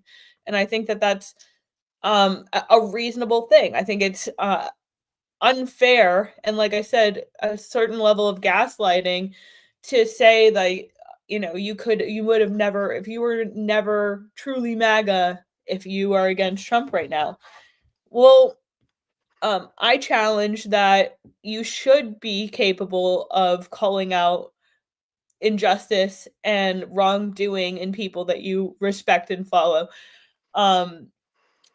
I think that if it gets to the degree that it has now, doing so publicly makes sense. I don't have a backdoor to President Trump. I can't just like text the guy and be like, hey, you really dropped the ball on the Esptien files here, buddy. Like, this is my means of communication with the world about this kind of thing. And I'm allowed to say that I'm disappointed because I think anybody reasonable is disappointed. And I think that the young people, the younger generation, I feel so fucking old saying that. The younger generations that are still in high school are looking at us and they're seeing the divide happen, and they're going the way of the alt crowd because that tends to be what the younger kids do. And right now, the alt crowd is Nick Fuentes and Candace Owens and online commentators. Even Tim Pool, I'll throw him in there. Tim Pool is definitely up there. Brett Cooper. Yeah. Lily Gaddis. Mark Isabella Dice. Moody. Mark Dice. Red Ice. Lana and Hendrick. Love you guys so much. Salty Cracker. Even the Quartering. To some degree. More the Jeremy Hanley channel than the Quartering. The Quartering himself says the left left me. It means he's nothing but a liberal. Like, I think I disagree with him on a lot, but I'm saying that he has a loyal following because the younger generations are looking to people like that who are alternative to the mainstream, who are still that's who they're getting their news from. That's why people like Charlie Kirk. That's why people like Ben Shapiro. That's why people like what the fuck is that? Matt Walsh. Sorry. To a degree. I mean, like I said, whether or not they get exposed later is puppet masters with big paychecks coming in from big places. They were at least billed as alternative. It's why I threw Brett Cooper into the mix, because she worked alongside the God King, and she worked alongside Ben Shapiro, and she worked alongside all these people. But the minute she actually wanted to say, like, hold on, there's a serious issue here. If you guys hate America so much and you want to dictate our politics based on your specific 6% of the world population group, maybe you don't need to be here. Because, like, the reality is that our goals are different. You have to realize that Israel has the biggest gay pride parades anywhere in the world. Anywhere in the world. And yet in the Jewish religion, if you're actually going to treat them as a religion, they're not pro-homosexuality. So it's like, you guys just want liberalism. You just want leftism. But like the idea of human rights in the same capacity. Oh, pardon me. Bubbly water. The idea of human rights in the same capacity, Israel had riots against stopping the rape of Palestinian prisoners. The woman that exposed it in the Israeli army got in a bunch of shit. Israelis, they'll pull in Palestinians as young as 12, and they'll rape the shit out of them, and they'll pee on them, and they'll do all sorts of debased, ridiculous shit. And like, that's a problem. And I see that same ideology present in Esptien, who was allowed to function via the help of Anthony Weiner and people like that. From 2006 was the initial complaint to 2008 and the original conviction, all the way through. I mean, you've got his island populated with every major celebrity, politician, and thought leader. You got him given classrooms in MIT and Harvard despite not having the degrees. Les Wexner gave him an apartment for $1 that was worth millions. This is sheer manipulation and blackmail. And once you find out someone has a particular taste, imagine for a second, put yourself in the shoes of a drug dealer. I've given you enough taste that now I know you're not going to leave. You're going to come back. So now I might as well start asking for more than money. And that might sound evil to most people. And it is absolutely evil, but it's not something you can't wrap your mind around. The idea that it's a hoax is insulting. The concept that the victims of this are innumerable. And many of them have spontaneously died. I mean, Virginia Godfrey being a prime example. She even released a Dead Man Switch. That got pretty much ignored. I only ever see it as memes. If Trump was involved in physically being there, the only reason the left wouldn't have released it is because they would have had to release more. And the reality of it turned on, Joaquin Jeffries, something like that? Joaquin... Jack Cream Jeffries, sucking a bag of 30 coins of silver right out of Epstein's ball bag. Like it's gonna keep blowing back on the left because who was that woman? Some negress. She was sitting in a deposition. Sorry, she was sitting in a deposition texting this child rapist so that she could have better ammo to use to try to defame Trump. I mean, like, if pedophiles control that deliberately the apparatus of this country, if the controls are plankton inside your SpongeBob brain, but the guy at the wheel knows what 12-year-old pussy tastes like, then what the fuck? Like, how is that not an immediate call to action to everybody? I mean, what if it was your kid? Yeah, wasn't it Sam Hyde who made the joke that was like, "Oh, we're about the good pedophiles." I forget his bits. Obviously, much better not delivered by me. I mean, if your point in paying attention politically is that you want the betterment of your society, and your immediate impulse, your immediate response when you hear that there's a bunch of politicians trafficking children and covering it up, and academics and media personalities covering up the trafficking and assault of kids because they're all in it together. How if your immediate impulse isn't to stomp on that, like you found a rat trapped in a glue trap and you want to just crunch it down and get rid of it, I don't think you and I are comparable. I don't think you understand where I'm coming from, because it's evil. And evil itself, you don't barter with it. You don't make peace with evil. You fucking destroy it. And if that means scars on your skull and more time in prison, you do it. You just do it. You do the right thing.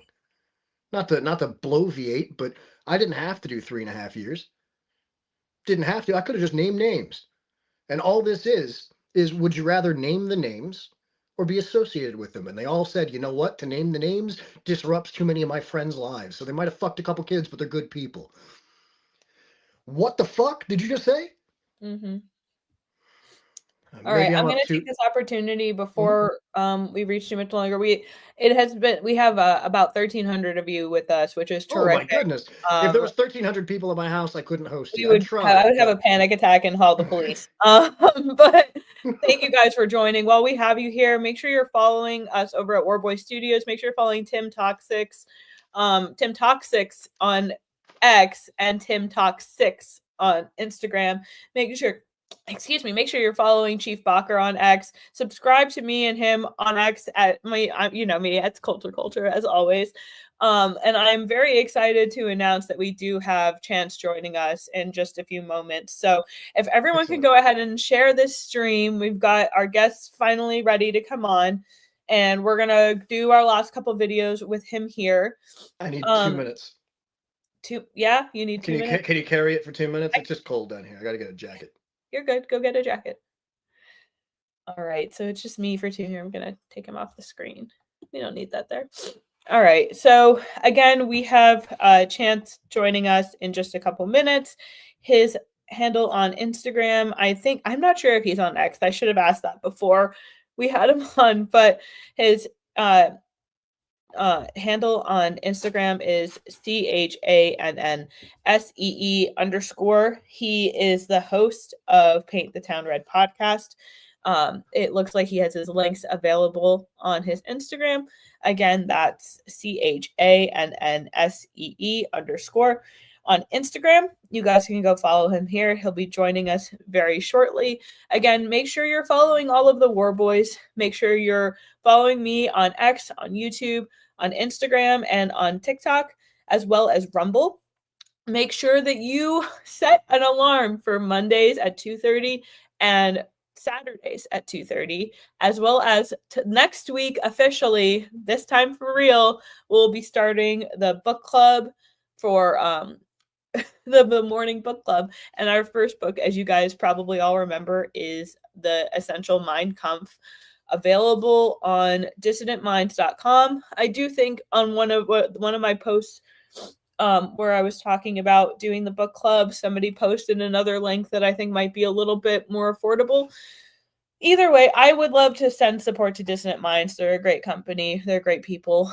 And I just it's the book that I bought. So that's why I plugged that one. I still got no connection to them. But while we're waiting for Tim to return, warmed up, and Chance to join us, again, make sure you're following. Make sure you have all the reminders set. And thank you so much for being here. This is it's a lot of fun for me. And I hope it's as fun for you. It's been a day, guys. It really has been. Oh no. Okay, wait, hold on 1 second, guys. I actually think my dog is outside. Give me 1 second. I'm just gonna put the standby screen for just a second. Let me make sure I didn't.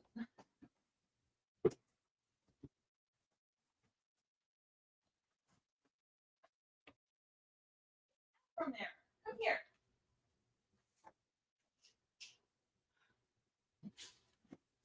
Okay.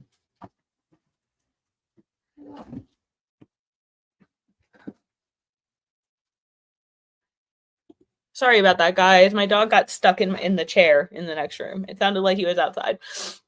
Either way, I'm excited for our guests to join and for my husband to be back. Here we go. And to stage. Hello. Sorry. Well, we have a bit of a ghetto setup standing up right now. I'm redoing the basement in our house, and this is the last room to redo. So it's the most room for me to film in, and it's wintertime in Appalachia, so I had to get a jacket. I could hear it in my voice. It's wintertime in Appalachia. I could hear it in my voice. I was all right, hold on now. If it was just discomfort, I wouldn't have bothered, but well, I was just letting everyone know that we should be joined by him. He says he's getting on right now, so well, that's gonna be excellent. I'm gonna let you do a bit of an introduction. You've known him a little longer. I will be back. But yeah, I will be back momentarily. Oh, absolutely. The young man's going to be joining us in a few minutes. His name is Chance.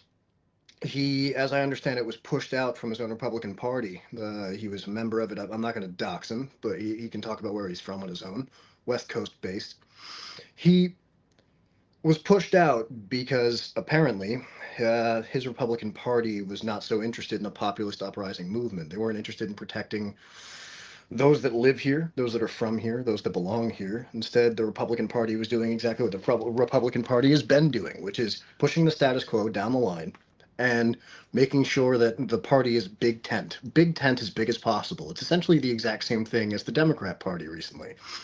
It's funny that earlier I critiqued Jeremy Hanley for saying the left left me, the right left me. I've been politically homeless essentially the entire time I've been involved in any of whatever this is. I don't know if you are familiar with me or not. I used to be Wake Up Caller and a few other big accounts on Instagram. Everything gets stripped away over time, and then I have work, so it's not that big a concern. I've only gotten involved again in doing this sort of thing in the past few months. It's where I encountered Chance. His content's good. He's smart, he's young, he's able-bodied.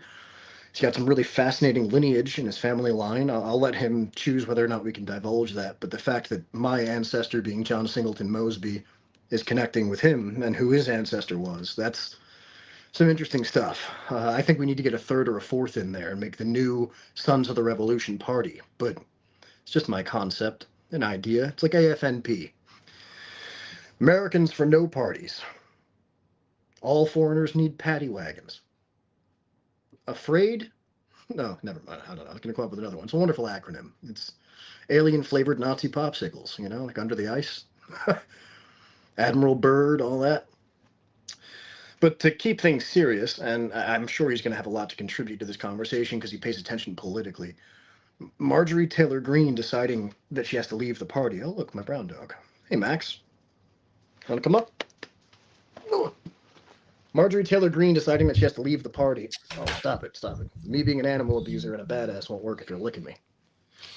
Marjorie Taylor Greene deciding to leave the Republican Party right now, stepping down from her candidacy, or stepping down from her elected position. It's fascinating to look at from a few different angles, because as I said, I think that, oh, would you look at that? The man is here. Hello. How's it going, guys? Sorry. The woman had to step away for a minute, but I'm here. Hello. It's wonderful to have you on. Welcome to WARPAINT. You wear it well. Right before you stepped on, I don't know if you heard the introduction. I find it fascinating that someone with your lineage, someone with my lineage, are actually from two very different sides of the Mason-Dixon coming together to have rational conversations. If you want to share who your ancestor is, we can do that until she comes back. It's a good conversation to have. Yeah. So my real name is actually real last name is Minton, and we come from Shropshire, England. And then my grandfather Joseph Minton came over here in the 1600s. And then Thomas Minton fought in the Revolutionary War, was captured in the Battle of Charlottesville. And then his son actually traveled up to New York and lived in the Brooklyn area in New York as one of the natives from England. And he spent his time working in gangs and kicking out Irish people, or trying to. So you want to drop that name? So it wasn't Bill the Butcher. It wasn't actually him. It was connected to him. So it wasn't actually him. Yeah. Still, we have one of the natives here himself. We have "This land is my land. I die a true American. Hello." Next to John Singleton Mosby's descendant. And it's just fascinating that north of the Mason-Dixon and south of the Mason-Dixon has decided that ultimately our differences weren't so severe. We had much bigger fish to fry, and we're instead being Treaty of Ghent style forced to fuck each other over. Yeah. But no, I completely agree with a lot of the motivations that, in a sense, your ancestors had. I mean, being a founder of the nation, you want to resist immigration. And when my father's side of the family was here, I think in the 16s, and beyond that, like I mean, they came before the rest of the settlement boats came, and then they went back to Scotland, and then they came back again. It's goofy to look at from a distance, but the notion that resisting immigration, because obviously immigrants have different loyalties, it makes perfect rational sense. And what we've been talking about today so far is covering Marjorie Taylor Greene's departure from politics, at least in the current form that they've been preset for her.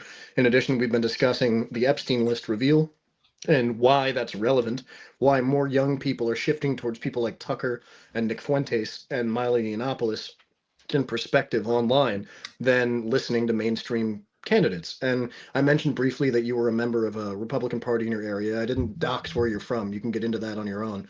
I was mentioning that the youth seem to be moving in a direction that pushes more towards what we would call aggressive right-wing politics, and it essentially has to do with the fact that our people have been shit on for a very long time. I didn't even restrict this to white men. I just said young men. Young men have been convinced that they are the problem through things like liberal feminism, through things like international Jewry, through things that are just dedicated to telling you that your religion, your stance in politics, your stance in life, even your ability to earn prosperity in this nation are at threat because of who you are intrinsically, and you must be willing to surrender it.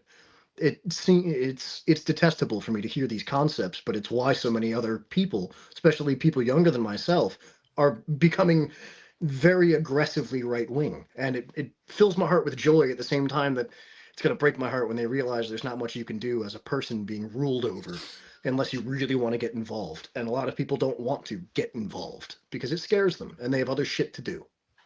Yeah. Kimberly's back. I'll let you two. Well, before we get too much more into this, I did want to still give you a further opportunity to introduce yourself to the audience. I know you have a podcast. I would love for you to be able to tell people about. Go ahead, and you have the floor. You have the floor. So my name is Chance Bowen. I run Paint the Town Red podcast. We talk about politics, and I'm a Christian. I classify myself as a Christian nationalist or as a white nationalist. I'm pro-white openly. I worked for the Republican Party for 3 years, where I hid those views, and then it kind of came to a conclusion where they were wanting me to, not talk about the gays and not talk about abortion. And I'm like, wait a minute, now I'm already not talking about being pro-white. I'm already not talking about being Christian, and now you want me to start saying that I'm pro-abortion and that I'm pro-gay marriage? I mean, that just is the Democrats. There's nothing different. Except we're the woke right now. Right. And so I said, no, I said, I'm not going to do it. I'm sorry. I'm actually Christian first, then I'm Republican. And those were kind of my last words in the party. And they're very top down. They think they own the world because they're in political power. That's kind of the people that are in politics. The reason why they get in is because they're power hungry. And when someone makes them mad, they want to destroy them. And so they've been on a vendetta to end my career. I also have a business. We do janitorial service cleaning, and so they called all my clients and told them I'm a Nazi and everything else. Isn't that how it always goes? Yeah. And so I've been on a tirade against them, defeating them politically. We got 3 dogs. Don't worry about it. Yeah, don't worry. I was going to say. We got 3 dogs. Don't worry about it. No, you're good. My dogs love interrupting our feed, so don't feel bad about that. Thank you, guys. And so anyway, I worked for the party for 3 years, learned how to run campaigns. I've managed statewide campaigns. I worked for the Herschel Walker campaign. I travel all over the U.S. working for politics. I know a lot of the bigger people in politics. And so what I plan on doing is pretty much translating what I know, what I learned to this movement.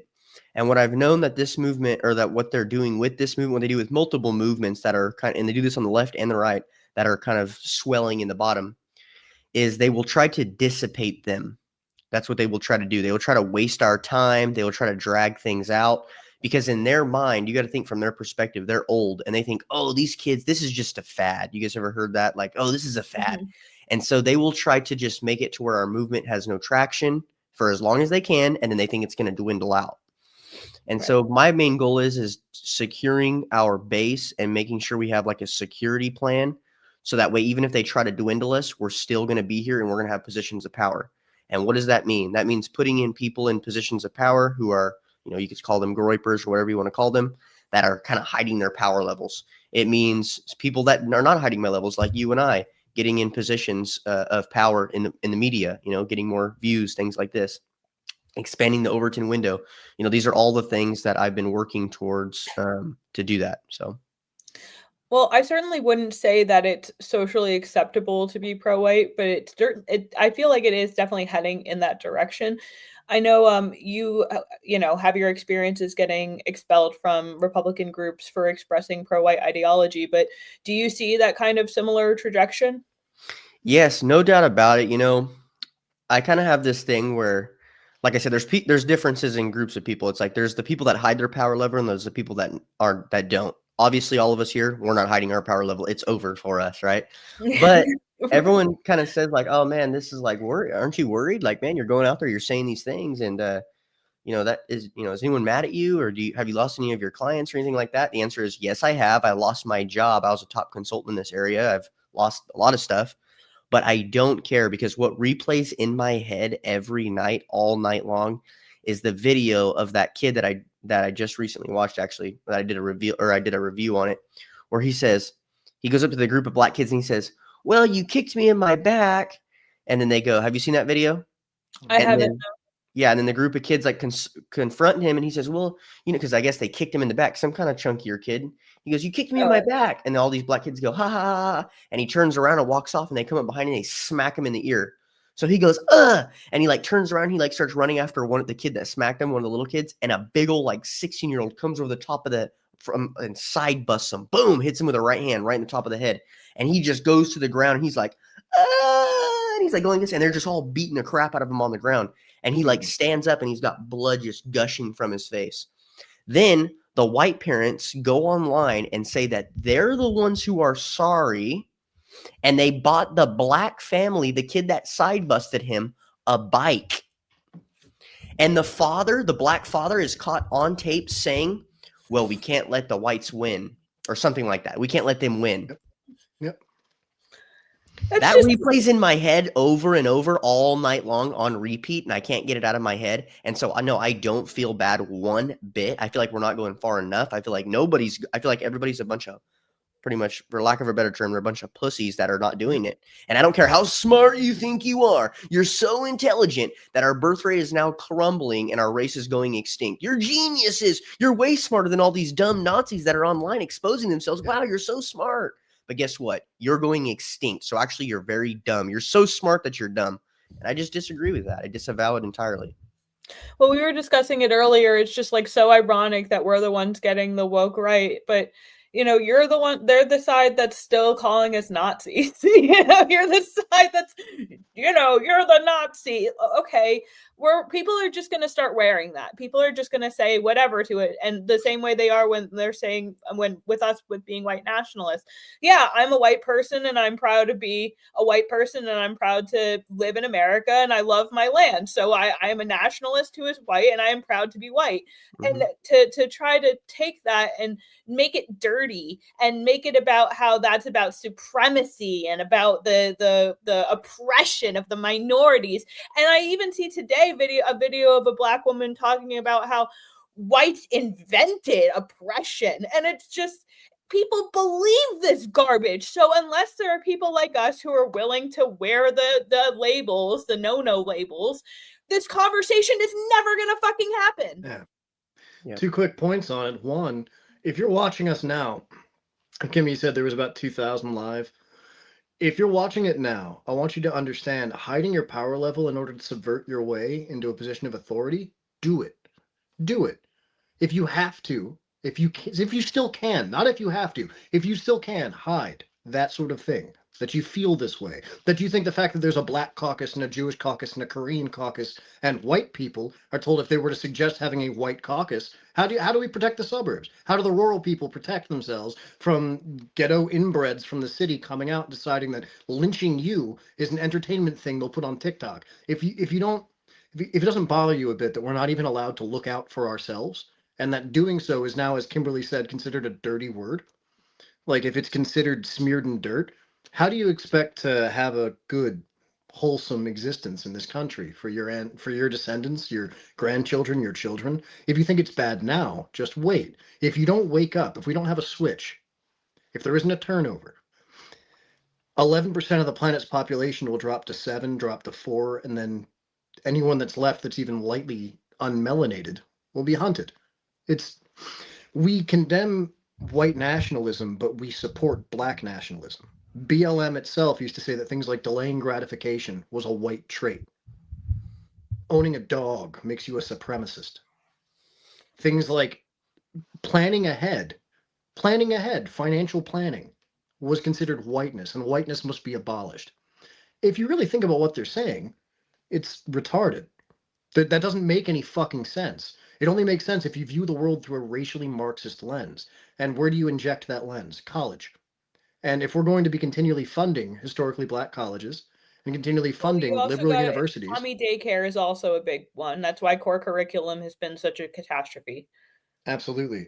For those of you who don't understand what I'm talking about public education. the way that public education has been going, the way the Department of Education has been running it, we have to celebrate everything that makes us goofy. You can't just be normal. Normality. They've associated being normal with being white, but you look at Asian immigrants and they succeed the most because they act white.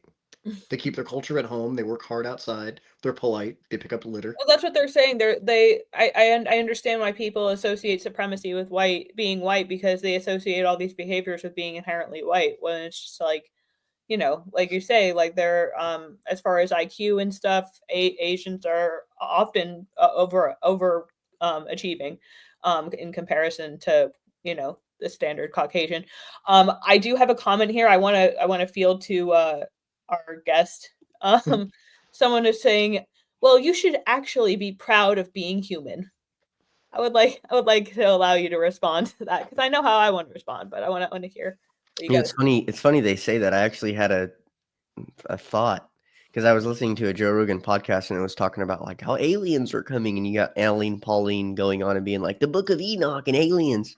They're just using that to distract us. I mean, who knows? There could be aliens, and then we have to be proud of being human, I guess. I mean, we do have a domain over, animals, like the Bible says. But I would say this, like the Bible says that we have domain over all the fish and animals of the world, the beasts of the world. But does that mean that we should go and mistreat a bunch of farm animals in the way that we do today? And then a lot of their wealthy people will say, what, you want everyone to starve? It's like, wait a minute. For thousands of years, we all had individual homesteads. And that's why our population was so high, because people would want it. They were incentivized to have kids because they were financially incentivized to do it. Because if you had a kid, that's another hand on the farm. And so everyone would have 9 kids. Whereas now you're incentivized to not have kids because they're just a cost burden to you. So this question to me, you should actually be proud of being human. Not only am I proud of being human, I take the ultimate responsibility. I'm going to do the white thing and take the ultimate responsibility. And I want to be a good human and a good Christian on earth. Rather I'm white or any color I am, or whatever color I am, I'm going to do the white thing and be a good steward. And I think that starts with, ending the things that we're already doing, like giant mass factory farming, where we're putting, pigs in a square box their whole entire life and feeding them a bunch of crap and then just killing them. They have no life. I mean, that's terrible. That's terrible. I mean, feeding people that is also terrible. Like if what you're eating is full of poison and garbage, then you're eating poison and garbage, even if it's in the form of a fillet.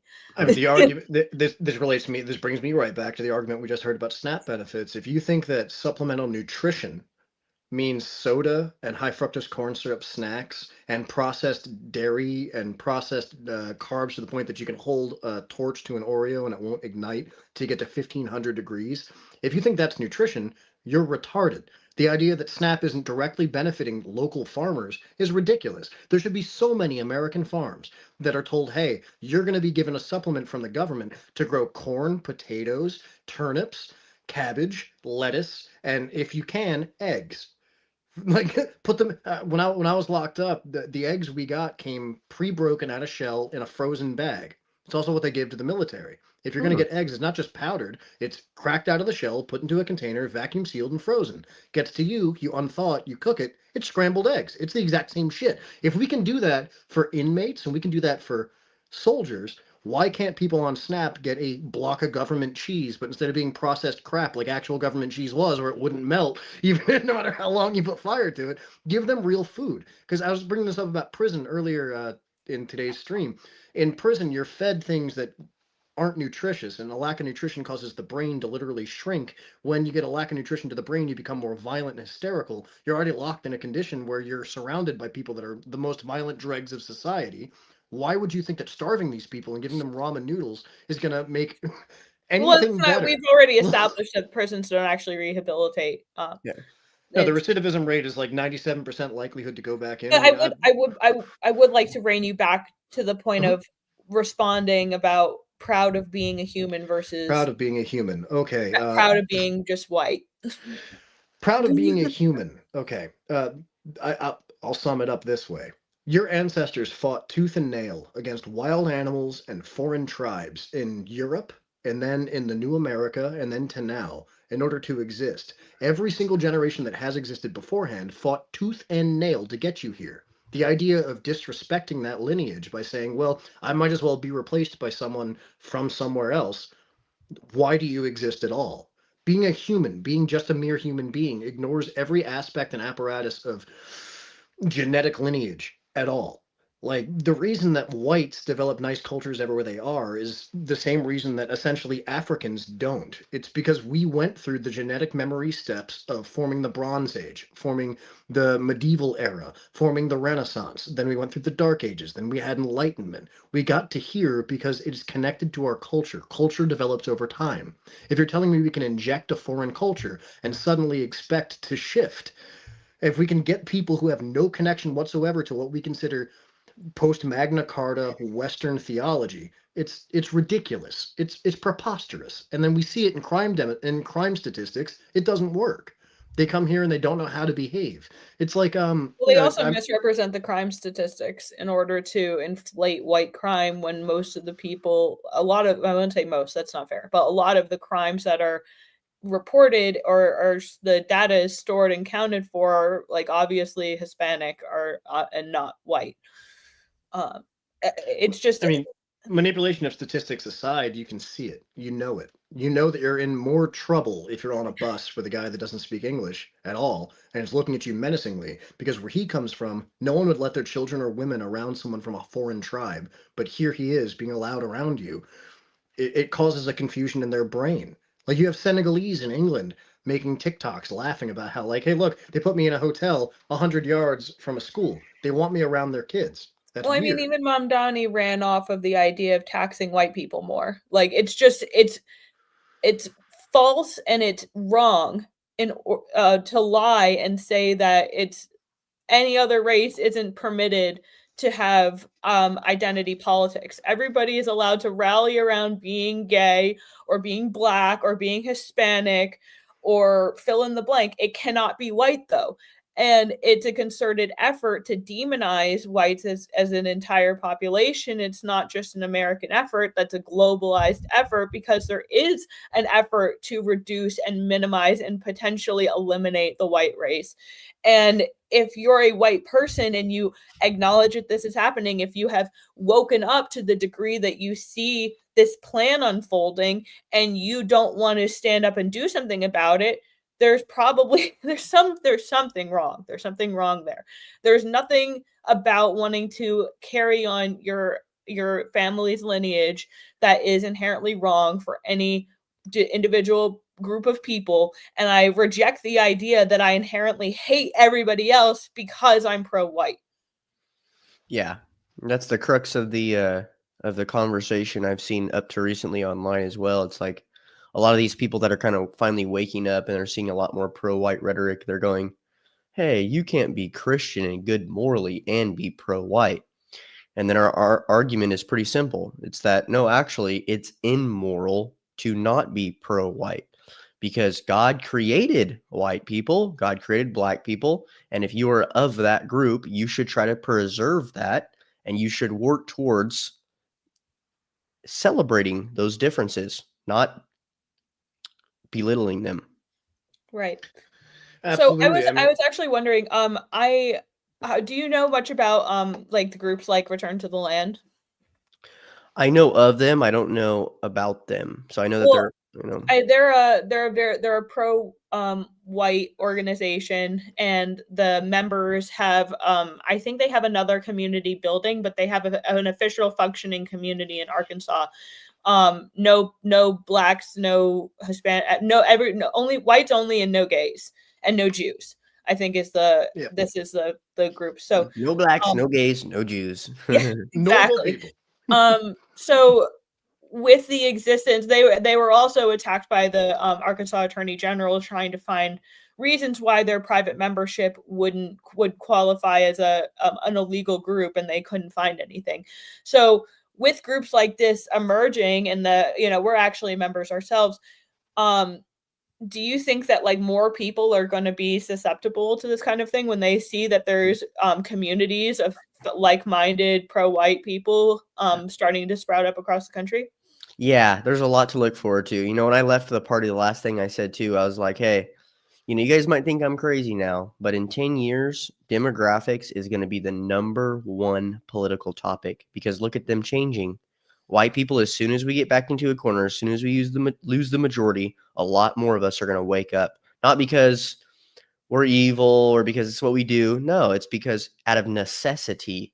I mean, we're getting stabbed in the neck on a bus. I mean, yeah.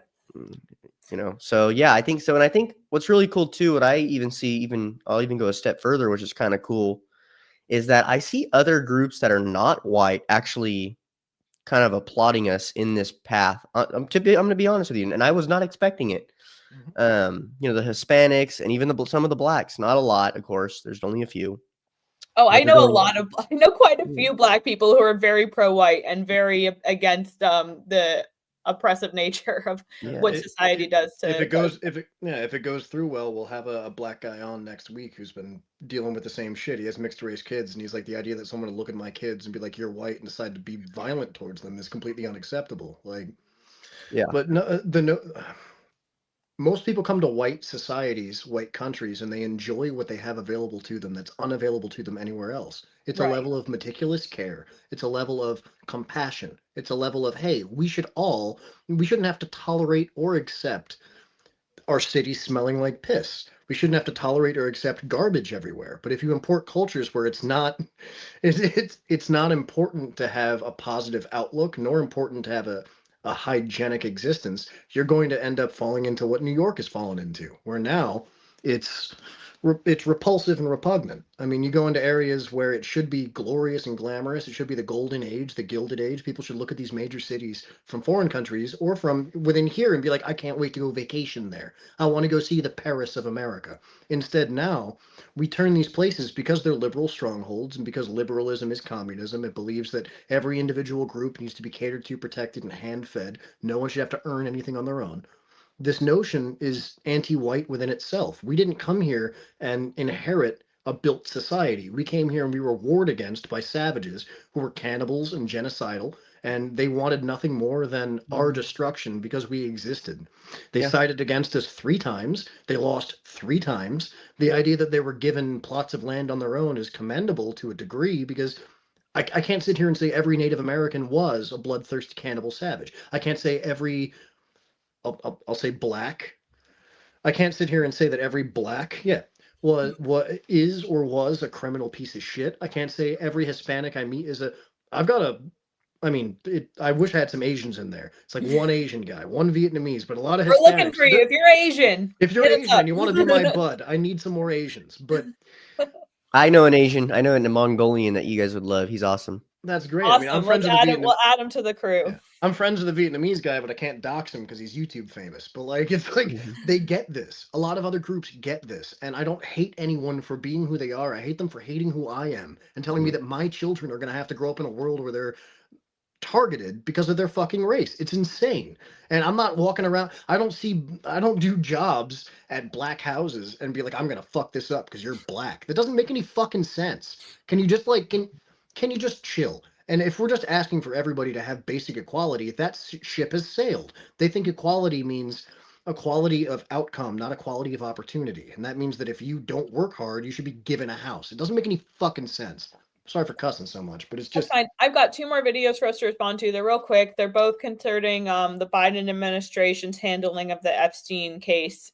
They're real quick. I'll let them go and we'll respond, and then we'll wrap it up because I want to make sure that we don't keep you guys here too long. But this one, first we've got the ghetto Jasmine Crockett talking about, Biden never said. Well, we'll just let her. For about 2 months because we couldn't talk about Jeffrey Epstein. We were gone for about 2 months because we couldn't talk about Jeffrey Epstein. And now everybody wants to act as if they want to have like a real honest conversation about the victims and the survivors and everybody else. Where was this conversation a long time ago? And I know that y'all love to go back and say that Joe Biden didn't do it. You know, Joe Biden is blamed for everything. Joe Biden didn't do anything and it was Joe Biden's fault. And why wasn't Joe Biden? Joe Biden didn't campaign on it. I just want to be clear. If y'all can run me the tape, then run me the tape. But you know, when you campaign and you go out and you make a promise, then we evaluate whether or not you actually meet your promises. So listen, this was rope that y'all decided to hang yourselves with because the president campaigned on the Epstein files while we were campaigning on things such as affordability. We were gone for. All right. Chance, your response. You know, I don't even want to respond because I know what she's doing. What she's doing is she's playing a role to appeal to a low IQ base of people that agree with her about everything and anything. They're pretty much the vile people of Earth that really are racist, actually. Mm-hmm. And they're just low IQ. Well, he didn't campaign on it. It's like, what? What are you saying? Of course he didn't campaign on it. All his buddies are on it. Yeah, it's like, what are you saying? You mean he lied and covered up a giant sex trafficking ring, but since he didn't mention in his campaign statement, he gets a free pass? Yeah, no. Everything's Joe Biden's fault. Everything's Joe Biden's fault. She looked up campaign financing from Republicans just randomly, then goes on the House floor and says, look at all these people that be getting money from Jeffrey Epstein. And guess what? It was the wrong Jeffrey Epstein. It was the wrong Jeffrey Epstein. Yeah, you're right. She's so stupid. How do we have people like this in office? She is dumb. I'm sorry. I'm going to be racist right now.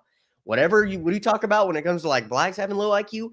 She falls under that banner. That's sorry. the thing. If my race was known for being low IQ and I was considered a person who's supposed to be revered, I would try extra hard to not be retarded. The whole thing is too that. Oh, look at all these Jeffrey Epsteins. You know that voice is a LARP. I don't know if anyone wants to look up Look up Jasmine Crockett videos from when she first got elected and was trying to campaign. Hello, my name is Jasmine Crockett, and I'm from. And as soon as she gets in, well, let me tell you about this. Oh, lordy, with the. Come on, man. So we got another. You're doing blackface. She's doing fucking blackface. Yeah. She's doing We got another blackface politician talking about or maybe ignoring the Biden situation. We'll go ahead and play that clip now. Can you tell us why your administration didn't release the Esptien files? Can you tell us? 4 years, but you guys didn't do it. What's your take on it?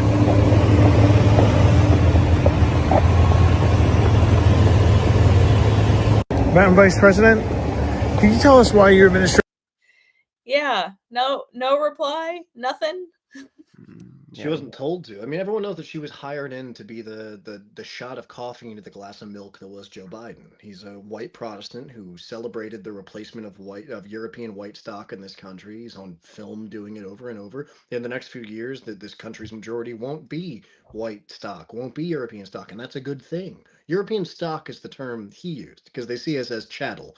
They see us as goyim. They see us as replaceable cogs. I apologize for burping. It's bubbly water. It makes you burp. They see us as replaceable cogs, as if there's a magic soil. There is no magic soil. It's the big thing about nationalism everywhere. If you're a nationalist for the UK, you're a nationalist for Sweden, nationalist for Germany, nationalist for Italy or France. There is no magic soil. You can't replace 100,000 of wherever the fuck you're from with people from a third world and just imagine that they're going to suddenly become Dutch. It doesn't work. I mean, you are where you are because your ancestors fought forever to get there. And the idea that, I mean, even in the Bible, I wish I could pull up the exact verses, but it talks about every people to their own place and time, separated deliberately.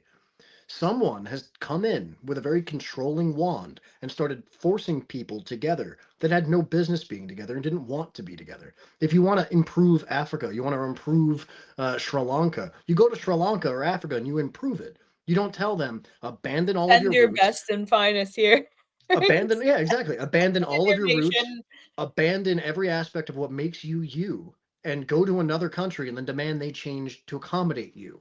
That doesn't make logical sense. And I try to find logical arguments. I try to see logic in the enemy because it's hard for me to believe, as I said earlier in today's stream, altruistic evil is very rare.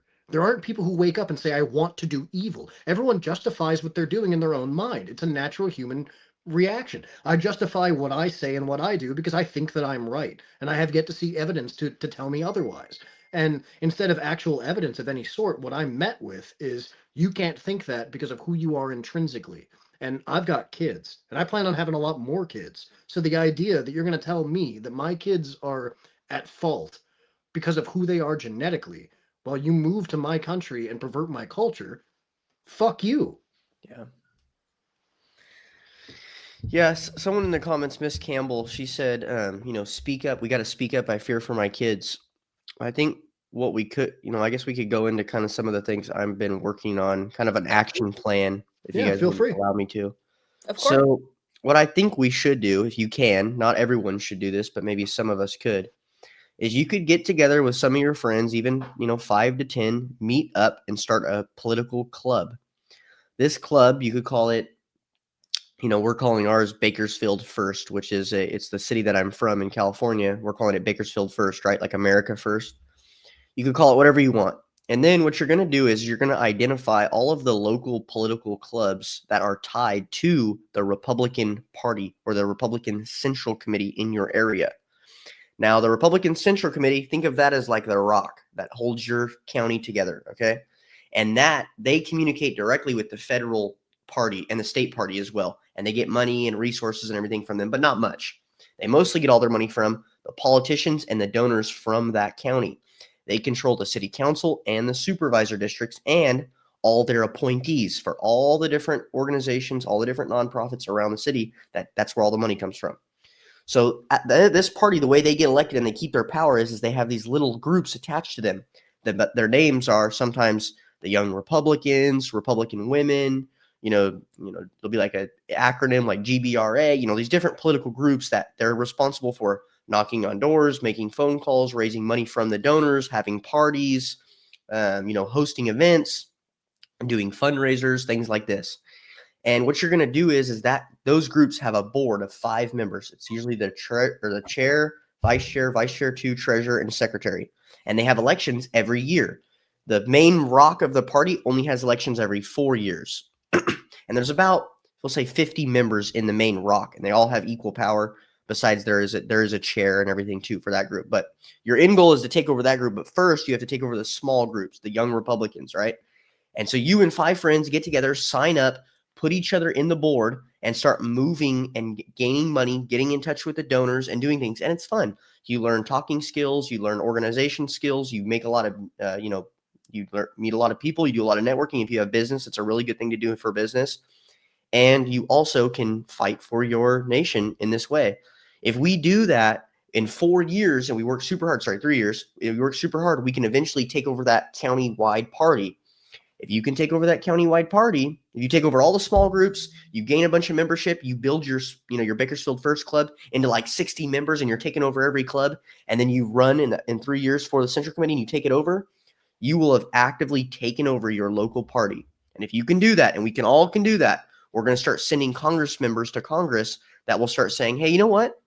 Yeah, the farming industry wants to pay me a ton of money to vote against making raw milk legal. But I know that raw milk is actually good for you, and kids need it, and people need it, and I'll let them be the ones that decide if they want to have it or not. And they are overwhelmingly, on both sides of the party, want it to be legal. So we're going to vote, whether it would go through or not, to make it legal. And they're not going to take the money from the big farming industry. And if you can do that and you can keep your account, because if they don't, then they're going to have problems with their own party at home because you're going to control it. If you can do that, then every single county, it'll be like a trickle effect. Every single county will start voting against something like raw milk. There's way more bigger things to vote. I'm just using that as an example. Mm-hmm. And then we can actually get things passed that are going to benefit our people rather than benefit the pockets of the politicians. Another real quick method, because it's kind of, I know I'm going through a lot really quick. No, please. The main reason why you would do this as well is because the way government works right now, and Elon Musk talked about this with Doge, the politicians hear the problems from us. We complain to them, and the news complains to them. And they go, oh, there's a homeless issue. There's a drug epidemic. How do I fix that? The state goes, hey, here's some money to you. Here's a grant, or here's a lot of money to fix this problem. How you're going to fix that problem is you're going to pay, you can either pay governmental organizations, which is expanding the government, and conservatives usually fight against that, which is hard to do, or you can do the option 2, which they love to do. Start a nonprofit, a non-governmental organization, also known as an NGO, which is what you hear Elon Musk talk about, which is just the government expanded, but without naming it the government. And then they'll hire all their cousins, friends, brothers, sisters, uncles, all their buds, and they'll give them $100,000 a year. They'll have no experience in the field, or they'll have some master's degree, but unable to get a job because they got a master's degree in sociology or something. Egyptology. Yeah. And so they'll get these nonprofit jobs. They give them $100,000 a year. They show up to work maybe 2-3 times a week, and they're complete lazy bums that don't solve the problem whatsoever and have no life experience. And they spend their times at the bars and alcohol and drugs and doing coke with all the politicians. And they give the politicians back the money for their campaign. They'll give them $5,000 that'll max out. And so the more nonprofits and the more money that they get from the state, the politicians can give to the nonprofits, it's a way to secure their next year's election because they can raise all that money. And there's other ways they take bribes. They take bribes through nonprofits, through buying homes, through hiring artists. If you notice, a lot of city politicians, Democrats will hire like all this artwork getting painted downtown. Well, if you look at the artist that's doing it, they're getting paid $800,000 to do it. And it's always the son of the person giving them the grant in the state capitol. Always. So that's what they do. They're lobbying us. They're lobbying that work so that way they can get more money for their campaign. So what we have to do, what we can do with, and this is legal, by the way, it's not illegal what they're doing. It's just rampant corruption that we allow. What we have to do is we have to siphon the money from the nonprofits and give it to the churches, because churches are good at solving the homeless epidemic. They're already doing it for tithe money, not even the state money, and the homeless issue. And did I already say the homeless issue, drug issue, homeless issue. And then you can also give it to the gyms for the youth issues that we have. And you can also free up clubs like the Young Republicans, who are supposed to take white males like me and white women and actually teach them how to do business, how to get jobs, how to do all these things in their life, and have young men like me that say, hey, this is what I went through. And this is what gives them the power back to the people to actually make us a strong party. And that's what we have to do. Shift the money from the nonprofits to the churches. That's what we'll do. And it's a really good point. Everything you said, and I'm really hoping people that are listening are paying attention, because there's an aversion to getting involved at all. We paint with a broad brush in America. If you're going to say the left is, then the Democrats are, and you just keep painting. You paint your big triangle and an inverted triangle, and you say, fuck them. And then you look at the right, and the same thing happens. People say the Republican Party is worthless because Republican representatives aren't doing what we want them to do. But you're right. It comes from power and influence, and it comes from push, and it comes from messaging. And if they're not getting enough push, you have to unfortunately think of politics and politicians like animals, farm animals. You can lead them up the tree two ways. You can make a mule climb a tree by busting off a 30-06 behind it and whip it enough times, it'll climb the tree. It ends up a scared animal in a precarious situation. You have to, you're 100% right. You have to angle it in from low, because this is our country. This is our country. Politicians don't own this. Politicians look at us like farm animals. They look at us like livestock. And you know what? If we stop producing your eggs and milk, if we stop feeding you, you're going to have to address the problem you've created with us. And the only way forward, I think, we let them lose the midterms. I agree with Nick Fuentes about that. That makes logical sense. They are under the impression that if they threaten us with the leftist stick enough times, we're just going to cower back and do... No. Get hit with the stick. Fuck them. I'm going to be perfectly frank. I'm blue collar. I'm in Appalachia. It doesn't affect me who's in the White House. What trickles down does not touch the churches that I work on, the orphanages I work on, the fucking additions I put on people's personal homes. They need the work done. It doesn't affect me. The national tax rate doesn't affect me. As a felon, I can't vote. Like, my vote in my house comes from my woman. So if you repeal the 19th, I agree. But that means my house is canceled out until my kids turn 18. So, like, but I'm saying, like, levity aside, I completely agree with what you're saying. Because if we don't realize that it's ours, it's our party. It's not their party. They're on the way out. We were discussing boomers earlier and demographic change. Demographics isn't just race. It's also age. And you have to consider that a lot of the people who support the status quo, they're on the way out. And is that unfortunate? In a lot of people's cases, yeah, no one wants to see their uncle, their aunt, their mom, their dad, their grandparents go. But you have to also understand that they were inundated by 40 years of propaganda. And these people, for the most part, the establishment, they don't have our best interest in mind. They want the status quo. Yeah. I just can't believe people are so stupid who keep voting blue. You have to understand, it's about worldview. Everyone who votes liberal and Democrat constantly, they believe that the whole world would be better off if we catered to every individual small group. They think that altruism can come from us just opening our heart to the world. They don't accept nefarious identity. They don't understand what malice is.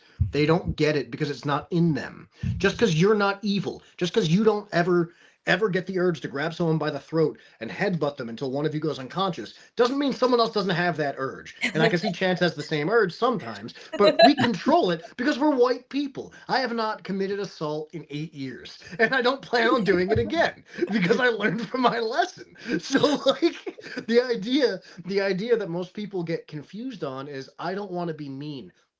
Yeah, you don't want to be mean, but have you ever raised dogs or raised kids? My daughter would love nothing more than for me to make her M&M pancakes for every meal. I can't do that.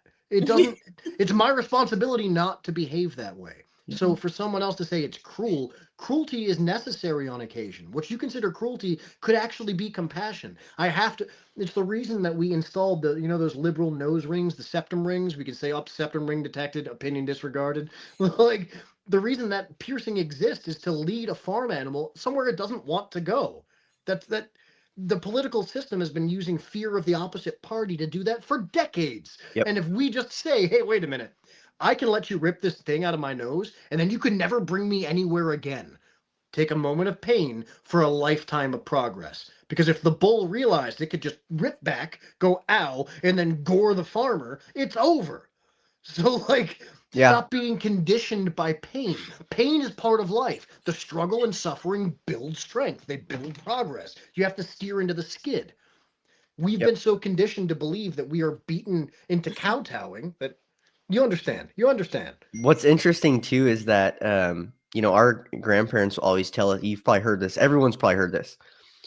Strong men create good times create weak men create bad times create strong men. And it's like, it's so funny that they say that to us, because it's like, look what's changing right now.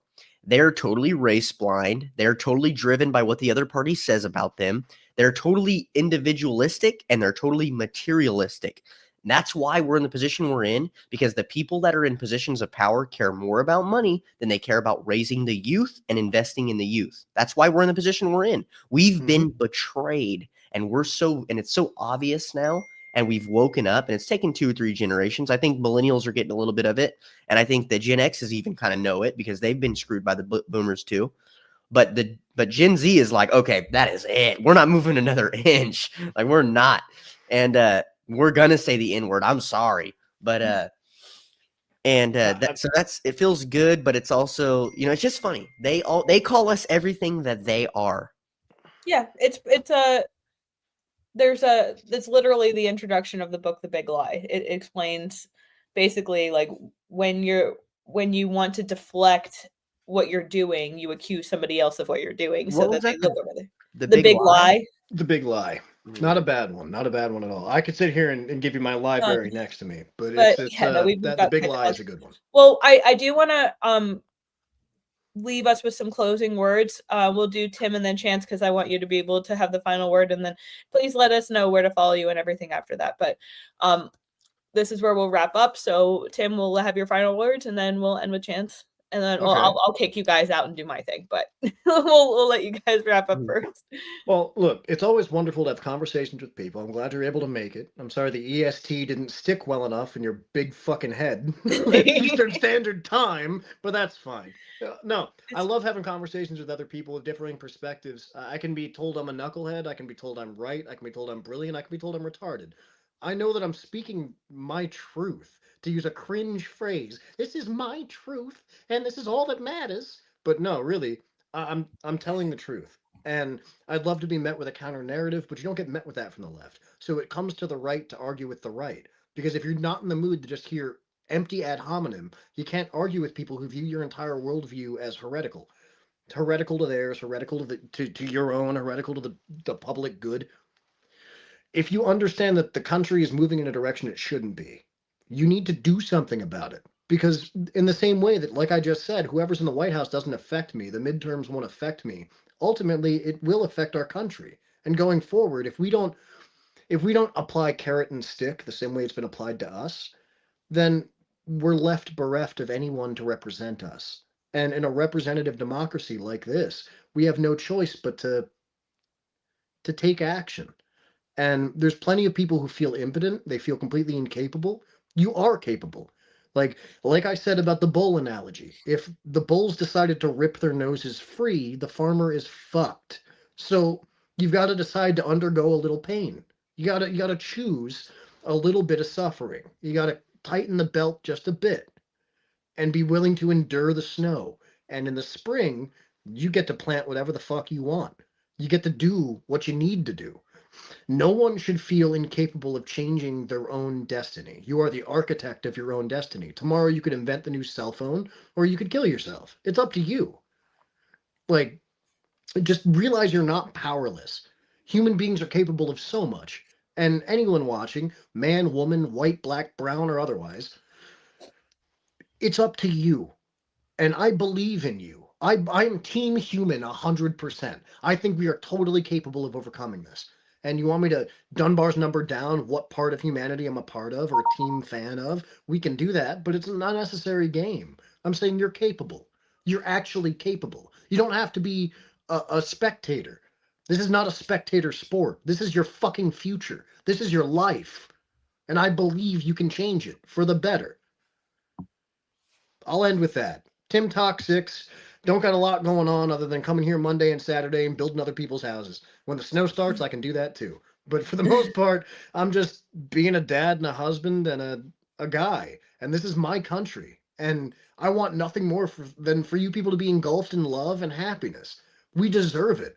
That's what everyone deserves. And the fact that people aren't, the people who are essentially our governmental parents are letting us sit in shitty diapers and not giving us nutrition, it's fucking wrong. Because I'm watching them give it to other people. I'm watching them care for other people. So just, it's not you, it's them. And we can make them change. You just have to not give up, become dedicated, and quit smoking. And that's about it. Chance, it's up to you, buddy. Take it on. All right. So I kind of think I know the crowd that I'm talking to here, so I'll kind of assume a few things. I'll assume you guys mostly are already kind of woken up.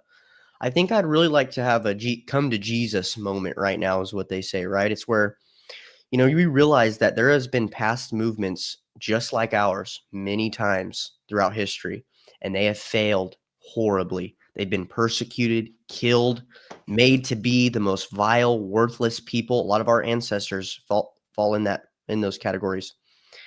And so we our back is against the wall. We have not one more inch to move. And we have to be very honest and we have to be very precise. We have to win this time. That's what we have to do. We have to focus on what does it take to win? How do we do that? Now, a lot of people, and Tim mentioned this earlier about morality and, well, does it seem like the right thing to do? Look at Jesus's life. Every time you focus on, you see Jesus, he always takes the third option every time. When there's a discussion, when there's an argument between two people, you think, oh, God's going to go with the righteous person who you assume is righteous, but he takes a third position and he has empathy for the enemy. And he does this thing that no one ever expected. He turns the other cheek. He does these things that nobody ever expected. Right now, we have a third option. Machiavelli said that morality is wielded as a weapon, okay? And he also said, he said, a prince who always tries to be good will come to ruin among so many who are not good. Meaning, the game we are playing right now, if you want to play this righteous game to the end, you will lose, no doubt. But Jesus knows that. Jesus isn't sitting there going, well, oh, well, you're just going to have to lose and go extinct, white people. Sorry. He's not doing that. I can assure you. There is a third option. The third option is to be good, honest, but also understand where we are in history and where we are in our timeline and go, hey, we want to preserve our people. There is nothing not Christian and not moral about that. It's really important that you know that when you go to sleep at night and you're on your phone and you see a kid, well, you kicked me in my back. And that's replaying in your head over and over again. Wake up the next day with conviction. Pray, eat right, get your money right, and get involved in politics and do the right thing. And that's all. Amen to that. Thank you so much. And tell the people where we can follow you and support your work. So you can follow me on Instagram. Everything else I've gotten kicked off of, unfortunately. But my Instagram is my same name. It's Chancey My name is actually Chance C. Minton, but I go by Chance C on Instagram, which is CHANNSEE. Yeah, follow me on there. You can follow me on Telegram too, Chance C. Minton, and Paint the Town Red podcast on YouTube. All right. Thank you guys so much. Just before you head into your end, and absolutely, my heart goes out to you, Chance. What I was going to say is, sitting next to me is my grandfather's book. It was a dissertation. It's The Power and the Machiavellian Method. Oh, yeah. And it's how he got his doctorate. And there's a quote on the first page I'd like to read from Aesop's Fables, about 600 BC, but I think it's relevant to what we're discussing right now, and then I'll sign off and let Kimberly do her thing. When the hare addressed a public meeting and claimed that all should have fair shares, the lion answered, "A good speech, but it lacks the claws and teeth that I have." Exactly. Amen to that. Jesus knows that. Yep. Exactly. Thank you guys both so much. I'm going to kick you out for now. All right, guys. Have a good one. one. Thank you so much, Have guys. a good one. My heart goes out to you, brother. All right. And that was WARPAINT for today, you guys. Again, I'm sorry to start late. You guys know to expect that at this point. And I'm just going to ride the pregnancy excuse for a little bit. It was really great to have Chance on. I hope that you guys are following him now. Take that opportunity while you're searching people to go follow the Warboy Studio. If you have not already, make sure that you like this, follow us. I actually have it streaming to YouTube. We'll see how many of these I could do before they decide to kick me. I do want to try to monetize over there. So if you can do me a favor and follow me over there, that would be wonderful. It's at Culture, and then I have another channel. This is WARPAINT. I'm going to be posting clips on both of them. I'm going to be doing lives on both of them. I'm going to be doing more interviews, more panels. The book club is on its way. I'm going to be doing sneak peeks and stuff like that on my Twitter, or AKA X. So make sure you're following Culture and subscribe. It's $3 a month. You'll forget about that. And it is worth the stuff that I'm going to be putting there as a previews, including selling raffle tickets at half price to all my subscribers for Warped Tour 2026 in DC. So those are going to go live very soon on 1776.shop. And I will hopefully also be hosting a lot of other products there, including the lip glosses made by Talomom and homemade mugs also made by Alicia. They're beautiful and I love them so much. She put a lot of effort in. Both women are so wonderful. Follow Talomom and Daughter of Wolves on X. They're amazing. Make sure that you support Alicia's program for hypermesis.